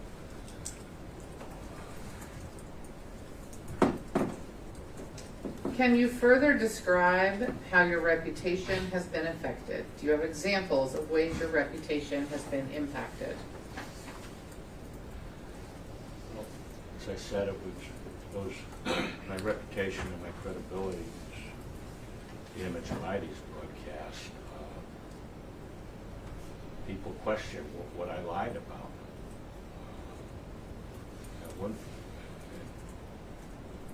It's hard to even go to do a job for somebody or work or give a price.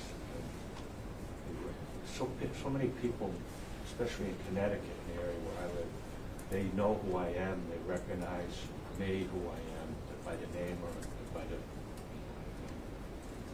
person. It just always seems to come up. I've done jobs and you could be working on the job and then whether they look you up or what, I don't know. But if the topic comes up, what did I lie about? What was fake about the tragedy or what didn't happen? As I stated before, it's just, people can't fathom it. I guess unless you're not a rational person or a sane person, maybe you could. But sane and rational people just can't wrap their mind around it and understand it. How will the outcome of this trial allow you to restore Jessie's legacy? Well, the outcome of this trial,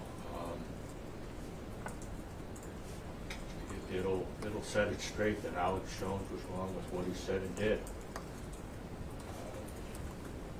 And my hopes is with that, I'll be able to declare Jesse's legacy and his honor, and moving on in the future, we won't have to deal with the conspiracy or the hoax theory about Jessie or myself, but mainly Jessie. He's the one that deserves it.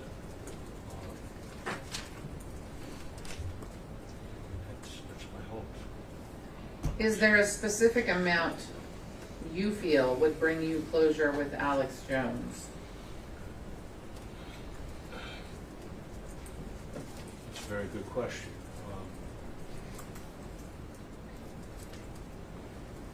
It's not really about the closure. The monetary amount is about making a strong statement and preventing Alex Jones and people in the future from doing what was done to me and my family and Jessie.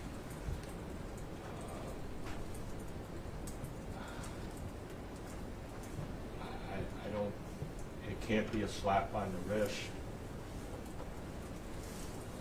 It can't be like somebody getting a speeding ticket and just paying the ticket and then they go out and do the same thing over again.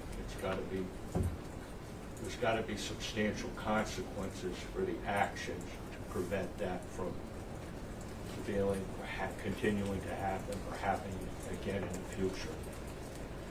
And the monetary amount has to make a statement for that. All right, thank you, Mr. Heslin. You may return back to the council table. Thank you, Your Honor.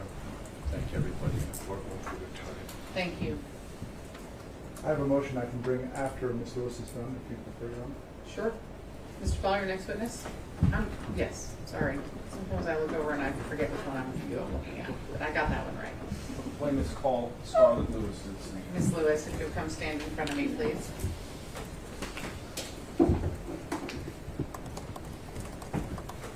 Raise your right hand. Do you solemnly swear or affirm under penalty of perjury that the testimony you are about to give will be the truth, the whole truth, and nothing but the truth? Thank you so much, ma'am. Come have a seat in the witness chair. And I know you've heard me say it a bunch of times. There's water, there's tissues. We need to be able to hear you, so please speak into the microphone. Let the lawyers ask their question, and then answer out loud, and then words. Can you do that for me? Yes. Thank you so much. You may begin. Thank you, Your Honor. Ms. Lewis, if you would please introduce yourself to the jury. My name's Scarlett Lewis, and I am first and foremost the mom of two boys, Jessie and his surviving brother, and I'm the founder of the Jessie Lewis Choose Love movement. We're going to talk about that in a little bit. Before we do, though, I would like for you to tell us, please, where you were when you first became aware of this disgusting conspiracy that Jessie's murder didn't happen.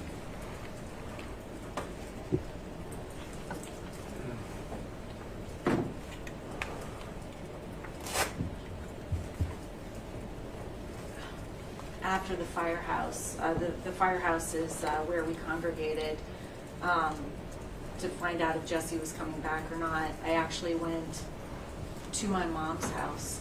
I'm a single mom, and I didn't want to go back to the house that I had raised Jessie in. So I went back to my mom's house, who lives nearby, and all my family and friends since high school flew in, and so it was a crowded house, and I was in shock and just trying to maintain. But I do remember that there was some hushed whispering going around about people talking about something, and they didn't want me to know. So of course I wanted to know, and they were telling me that there was someone saying that that the tragedy hadn't happened, which was so crazy to me because I was living it. Is this the first time you became aware of Alex Jones and his associates? Yes. Tell me when the first time it is that you became aware that this general conspiracy, this disgusting web of lies began to spin about your son's murder and Sandy Hook in general.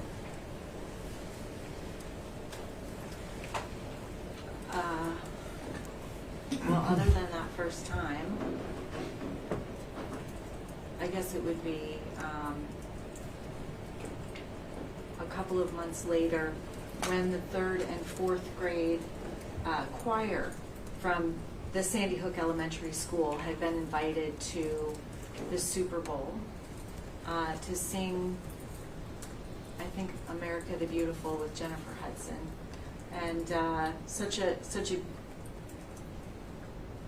beautiful invite for them, and kind of exciting experience after what they'd been through. They had been in the Sandy Hook Elementary School at the time of the shooting, so they're considered survivors.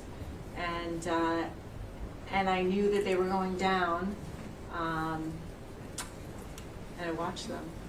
And then I saw the picture with the overlay of the afterwards circulating with the kids' names on them.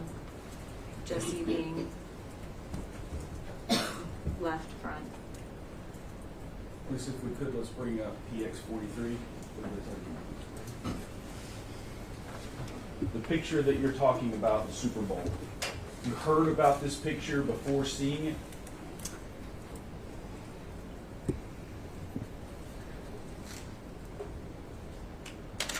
I heard about it before seeing it. I can't remember. I don't know, things circulated back then. Sure. This is the picture you're talking about? Yes. The Super Bowl picture that has, I believe you just said Jessie, front left. Yes. Jessie's name in the front left. Yes. What Fake was name. Sure. What was your understanding about this, and how did it make you feel?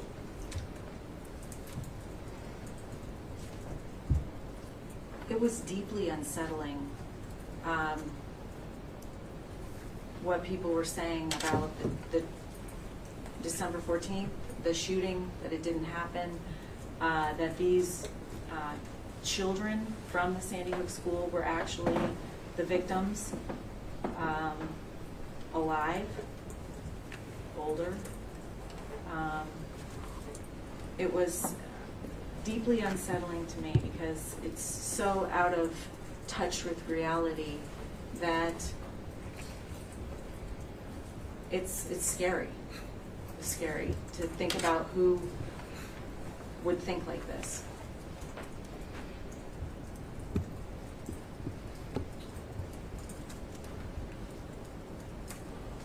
I want to take you back even before this. Well, first off, did you understand this picture, this pushing of this information, including this picture and this Super Bowl thought, came from Alex Jones or was being pushed by Alex Jones? Can you repeat the question? Sure. That was a bad question. Did you understand this picture, this conspiracy here, to be coming from Alex Jones? Yes. Pushed by Alex Jones? Yes. I want to take you back even before this. Was there anything about your understanding, or did you learn, or was Jessie's wake interrupted in any way by this conspiracy, this web of lies? Yeah, so Jessie was murdered on a Friday, and the following Wednesday we had a wake for him at a local funeral home. And people were lined up outside, and then coming in, we had an open casket, and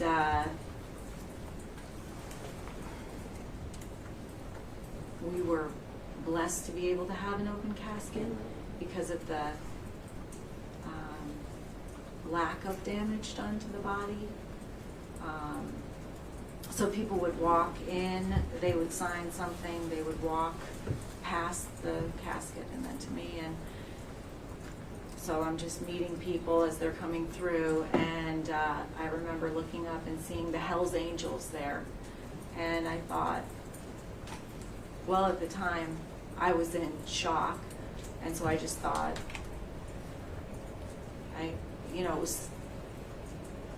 it was surreal anyway.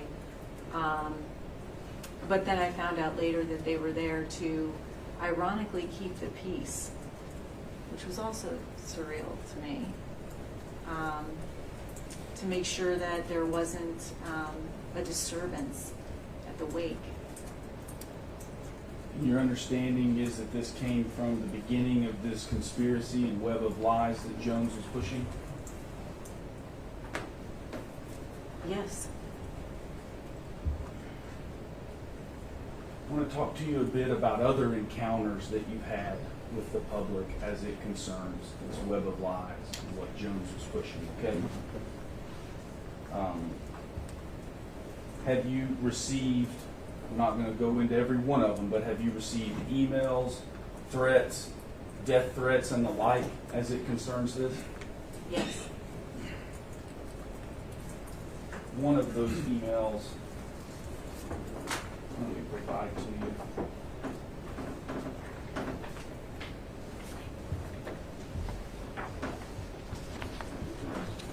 is plaintiff's exhibit number 131. Does this refresh your recollection of one of the emails?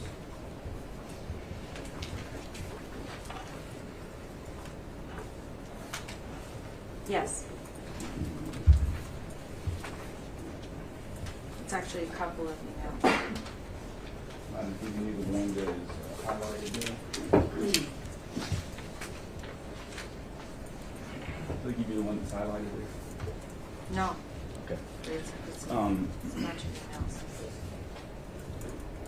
131? Yeah, 131. Thank you. This is a highlight. If we could, plaintiff's move exhibit one first. Plaintiff's move exhibit 131 indictments. Any objection? No. Plaintiff's 131 is admitted. If you would please, Melissa, bring up 131.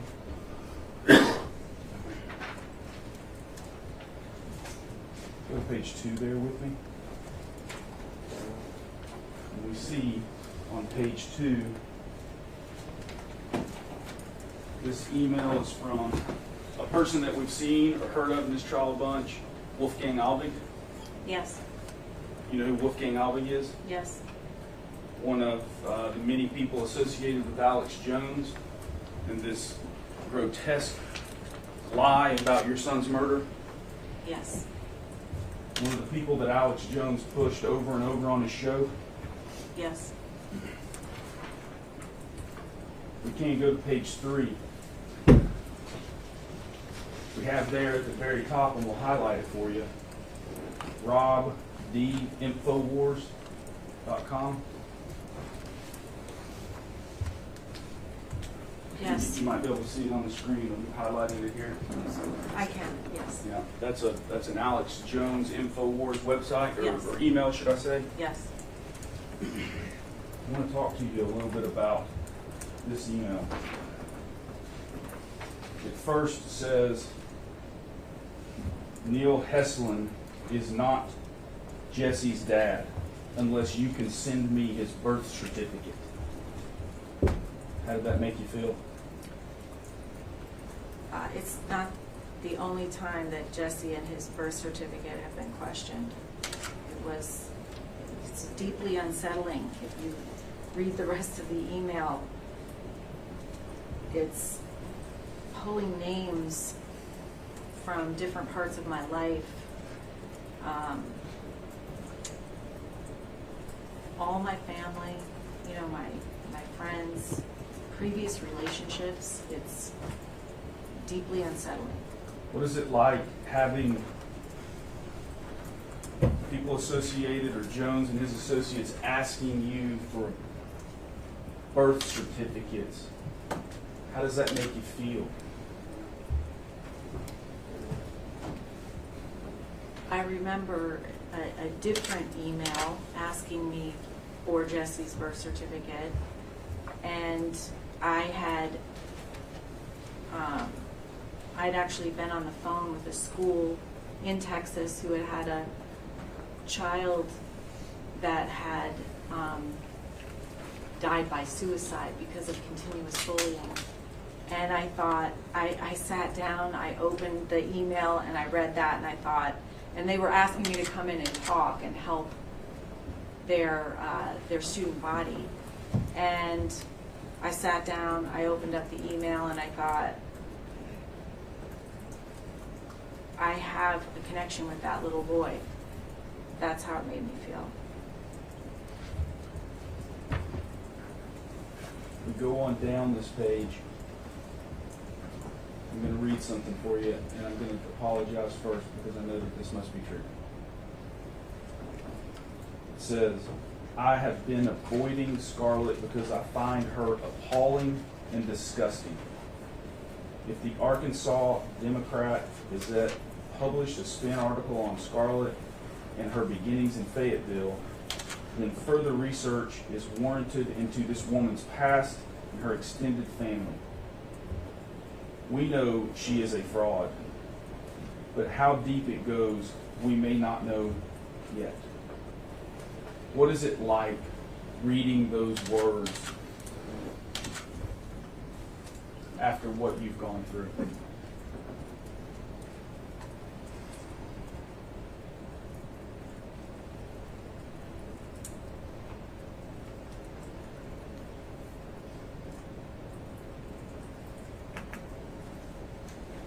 deeply unsettling.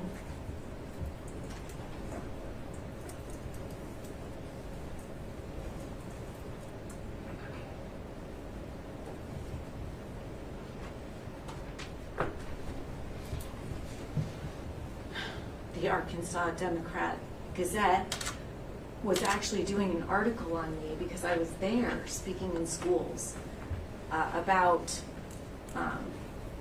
a movement that I started in my son's honor. And I'm actually from Arkansas. And so it was, deeply upsetting, and then also upsetting that you have people that are thinking that of you. Appalling and disgusting. It's in your face.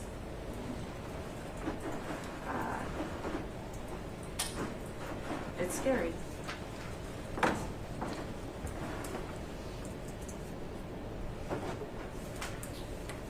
There is another email where you have, well, let me ask it a different way. How does this make you feel as it concerns your own security and safety? I feel compromised. You can look at this email and you see that they have done research on me. And I guess through social media and maybe websites to do searches on people, they have all the different names that I've ever used and that I use now. They have people that they've dragged out from my past.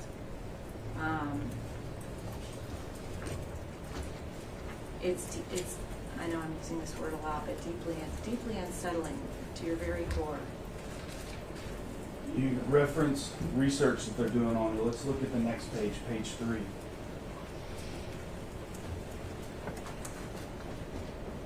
At the top of the page it reads, Neil Heslin, 57, reportedly is the father of Jessie McCord Lewis. Not very likely. Perhaps JT stands for Jordan Trent. And then there's a picture of you with other people in your family. How does this make you feel? Explain this for us, please. Well, I'll go back to the previous page for a second, and it says that I attended in 1984, so I was in high school, a concert, and I did, but that's not my name. And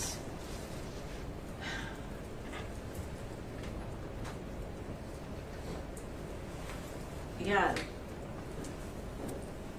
those are the names of my brothers.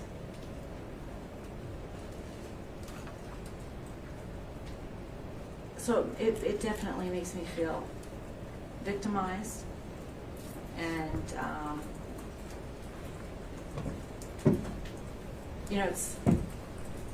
it's not just me. It's not just my son. It's interesting, the ripple effect. This is now my entire family. It's my friends. It's people that I've known in my past. It goes far beyond just me and Jessie and my surviving son. The next page, please, Melissa.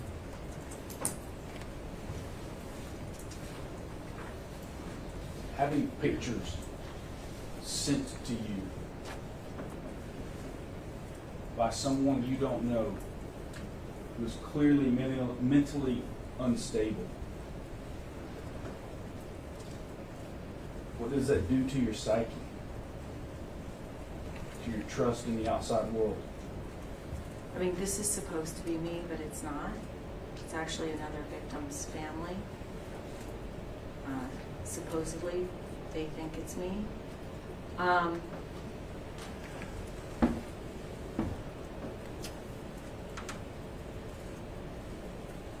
It's different than losing a son, having a son murdered. We didn't lose him, he was murdered.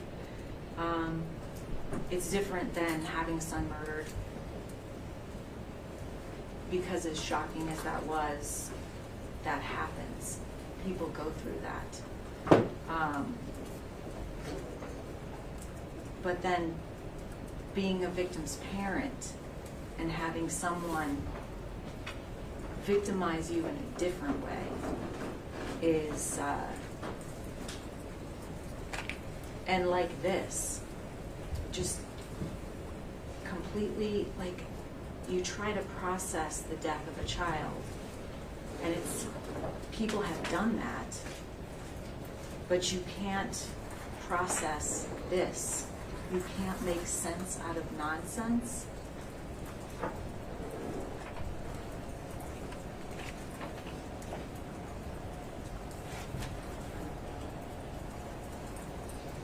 This is one of many emails you have received. Is that fair? Yes.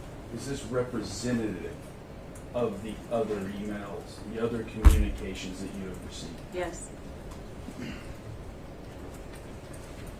I'm not going to talk about every one of them, but I want to talk about a few others. Plaintiff's Exhibit 128.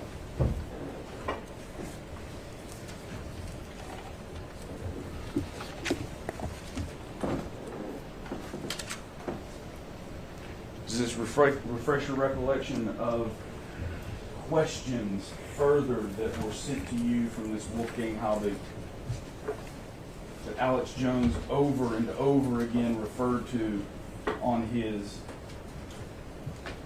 radio show? Yes. Plaintiffs move into Exhibit 128. Any objection? Yes, Your Honor, like a foundation as to how received, what year. Can I see it? Sure, no.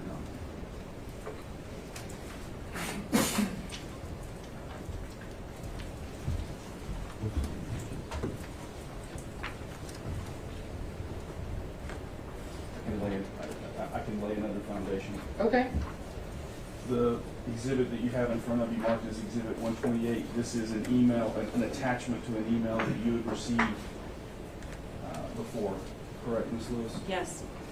And it is an attachment to the email that we looked at there in Exhibit 131. This is an attachment to the exhibit that's already been admitted? Yes. Well, I think I probably should have just admitted it before. Yeah. On that basis, I have no objection if it's part of the earlier email. 128 is admitted.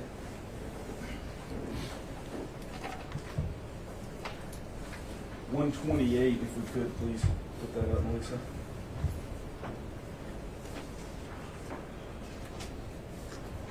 I want to read the bottom of it. The criminal faction is manipulating your thoughts and feelings by withholding information regarding the Sandy Hook school shooting of December 14, 2012. My friends and I want specific and complete answers to the following questions. We would be pleased if you too would be curious enough to desire answers to these 51 questions. This is something that was sent to you? Yes. Were you sent emails from Wolfgang Halbig concerning these questions of Sandy Hook on a number of occasions? Yes. How does receiving these questions, questioning the murder of Jessie Lewis, your son, how does that make you feel?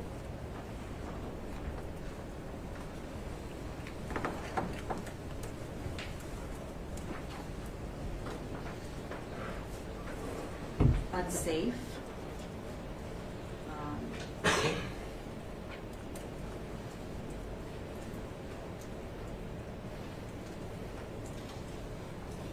Does it make you relive the moments surrounding his murder? Yes. Does it reopen the wounds that were created as a result of your grief? Yes. Does it make them difficult to heal? Yes. Tell us about that.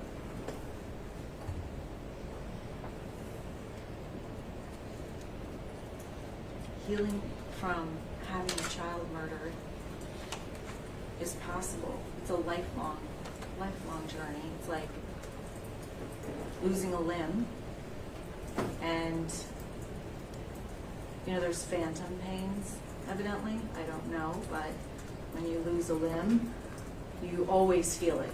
It's like it's always there because you're so used to having it. You should have it, and you probably reach out for something with a hand, and that's how I kind of compare losing a child like that. He should be here, and he's not. But it's something that you can process. This, I think, the fear and anxiety and unsafeness, and that all of this just continuous, and it doesn't even have to be that many, it's just, this element that's always in the background of fear keeps me from healing. It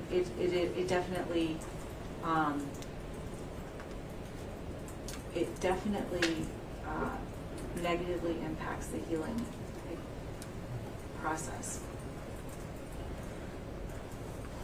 Ms. Lewis, by the way, where do you live? I live in Sandy Hook. Do you live in the same house that you lived in with Jessie? I do. And have you had people come to that house and make you feel unsafe there because of these lies and conspiracy that Jones has been pushing? Yes. Tell us about that.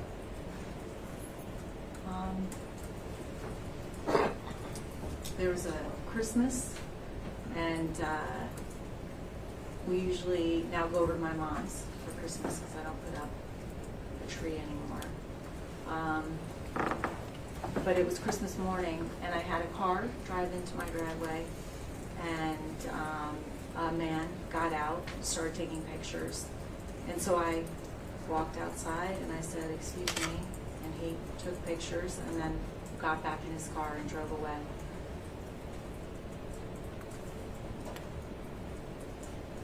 Unsettling. Do you feel unsafe at your own house? I have, yes. We heard briefly, I just need to address it. We heard briefly that you own a gun at your house. Yes. Is that because of the safety fears that you have? Yes. If you'd like, explain a little further. I'm a single mother and responsible for the safety of both of my boys. And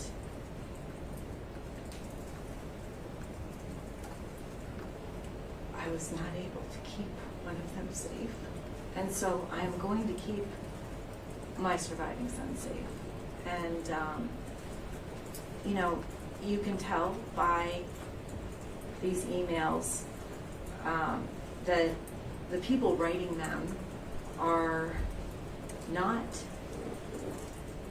grounded in reality. And that is deeply concerning.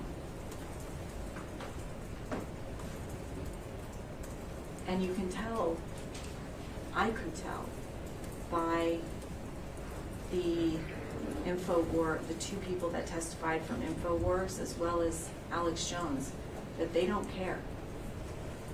That's also deeply unsettling.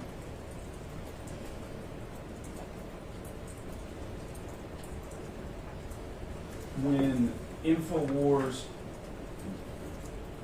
Dan Dondi, I think you've seen on the screen, and others from InfoWars would come to town in Sandy, in Newtown, in Sandy Hook community, would you hear about it? Yes. How? The mayor at the time would send out an email to the parents advising us of the fact that they were coming to town and telling us to stay in our homes, stay safe, just be aware, and so I would. How did it make you feel when someone told you that these people were coming into town, knowing what they were saying?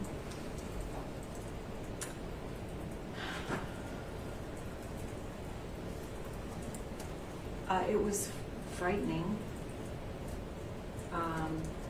You didn't know what to expect. You didn't know what they were going to do. They would show up at different places, make outlandish allegations and accusations and threats, and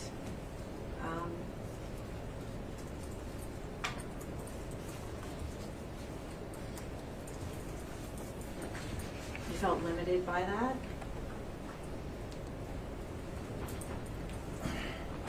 The death threats that you heard, or the, excuse me, let me ask it a different way. Are you aware of other parents in the community living these same nightmares and death threats that you're talking about?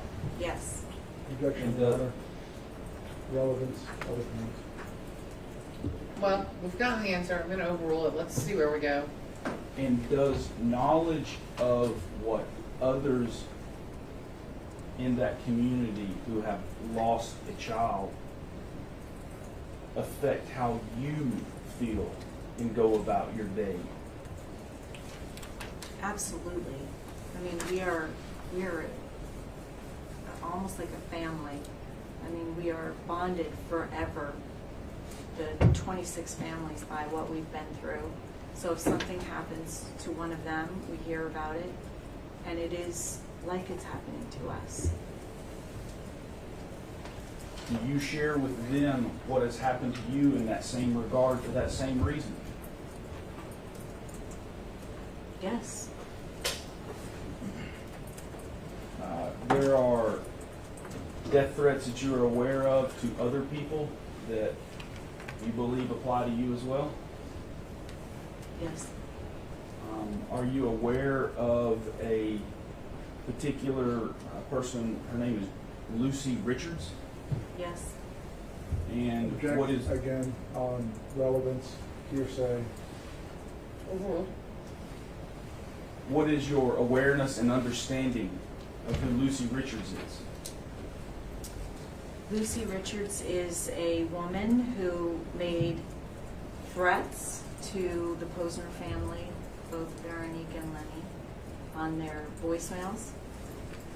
And she was later arrested and jailed for those death threats. Are you aware that one of the punishments that she was given is she couldn't listen to the Alex Jones show? Object to the hearsay. Yes, I am aware of that. And knowing that someone was punished and that they're not allowed to listen to the Alex Jones show, how does that affect the way you react to further harassment from his show? You see the type of, some of the people that listen to his show and take everything that he says at face value. You have heard the actual death threats from Miss Richards? I have. Would hearing one of those death threats better help us to understand how you receive them and the anxiety that's given to you? Yes. Let me see if you can really play the... Your Honor, I'm going to object to the hearsay 403, a death threat that Lucy Richards left for the Posner family in Florida has no relevance to this case. It has, may I respond, John? It has the utmost relevance in this case. Every family member, as she has testified, talks to each other, and a death threat upon one they perceive as information to themselves. This is something that I think should be well understood thus far that causes her anxiety, and talking about the death threat certainly isn't going to be as easy for her to relay to the jury her feelings than actually hearing the death threat. So it is for the purposes of not for the truth of the matter, certainly, but because for demonstrative purposes, should I say. So you're asking to play it but not admit it into evidence? That is correct, Your Honor. I'm sorry, I should have said that. How long is it? 4 to 8 seconds. All right. It will be played for the purpose of further questioning of Ms. Lewis about her state of mind and how it affects her as relates to this case, not for any truth contained in it itself. Thank you, Your Honor. What are you going to do about it? You can do absolutely nothing. You're a loser. You're going to run.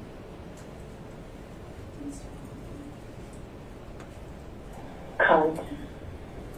And what are you going to do about it? You can do absolutely nothing. You're a loser. You're going to rot in hell. The wages of sin is death. You're going to die. Death is coming to you real soon, motherfucker. You're going to die. When you hear, by the way, this was sent to Lenny and Veronique Posner. Yes, You know the Posners? I do. Know them well? Yes, Speak to them often? not that often. Sure. Speak to them. Yes, This is what I'm trying to do. You heard this directly from them? yes, They allowed you or wanted you to hear this? yes. And when you heard this the first time, how did that make you feel? Frightened. It's a death threat. Did you feel as though it was directed to you as well? I felt like it was directed to all the families. Does that affect you knowing one family is receiving death threats? Absolutely. Are there a number of other of these recordings that you heard? Yes, I'm not going to have you listen to them today for obvious reasons, but have all of the other recordings from this woman caused you fear, anxiety? yes. An objective fact's not an evidence, Your Honor. She just testified. That put it in evidence. Overruled. The fear and anxiety that comes with this, can you please explain that to us?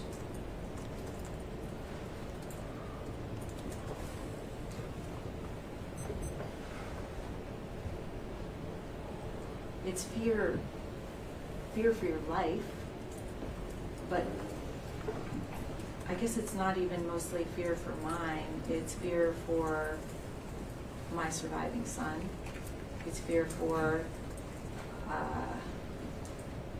the other people that have been brought into this, my family and friends.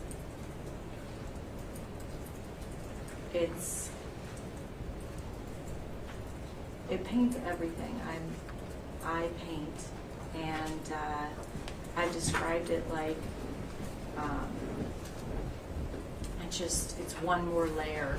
You have a painting, and then your son is murdered, and that's a varnish on it.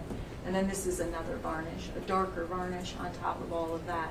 It's just with you all the time. It's just a thought in your head all the time. It is actually noon. I think we will take our lunch break now.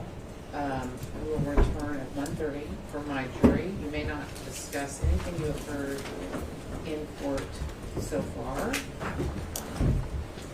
All right, so we'll take a break until 1:30. All rise. And Ms. Lewis, you can head back down to where you've been sitting. And when we come back, just be back and stand ready to go. We'll bring out something for the attorneys. I don't know if it's ready, so we'll bring it out a little bit later. May I briefly run? Just make sure you shut the door, whoever's last out. Thank you.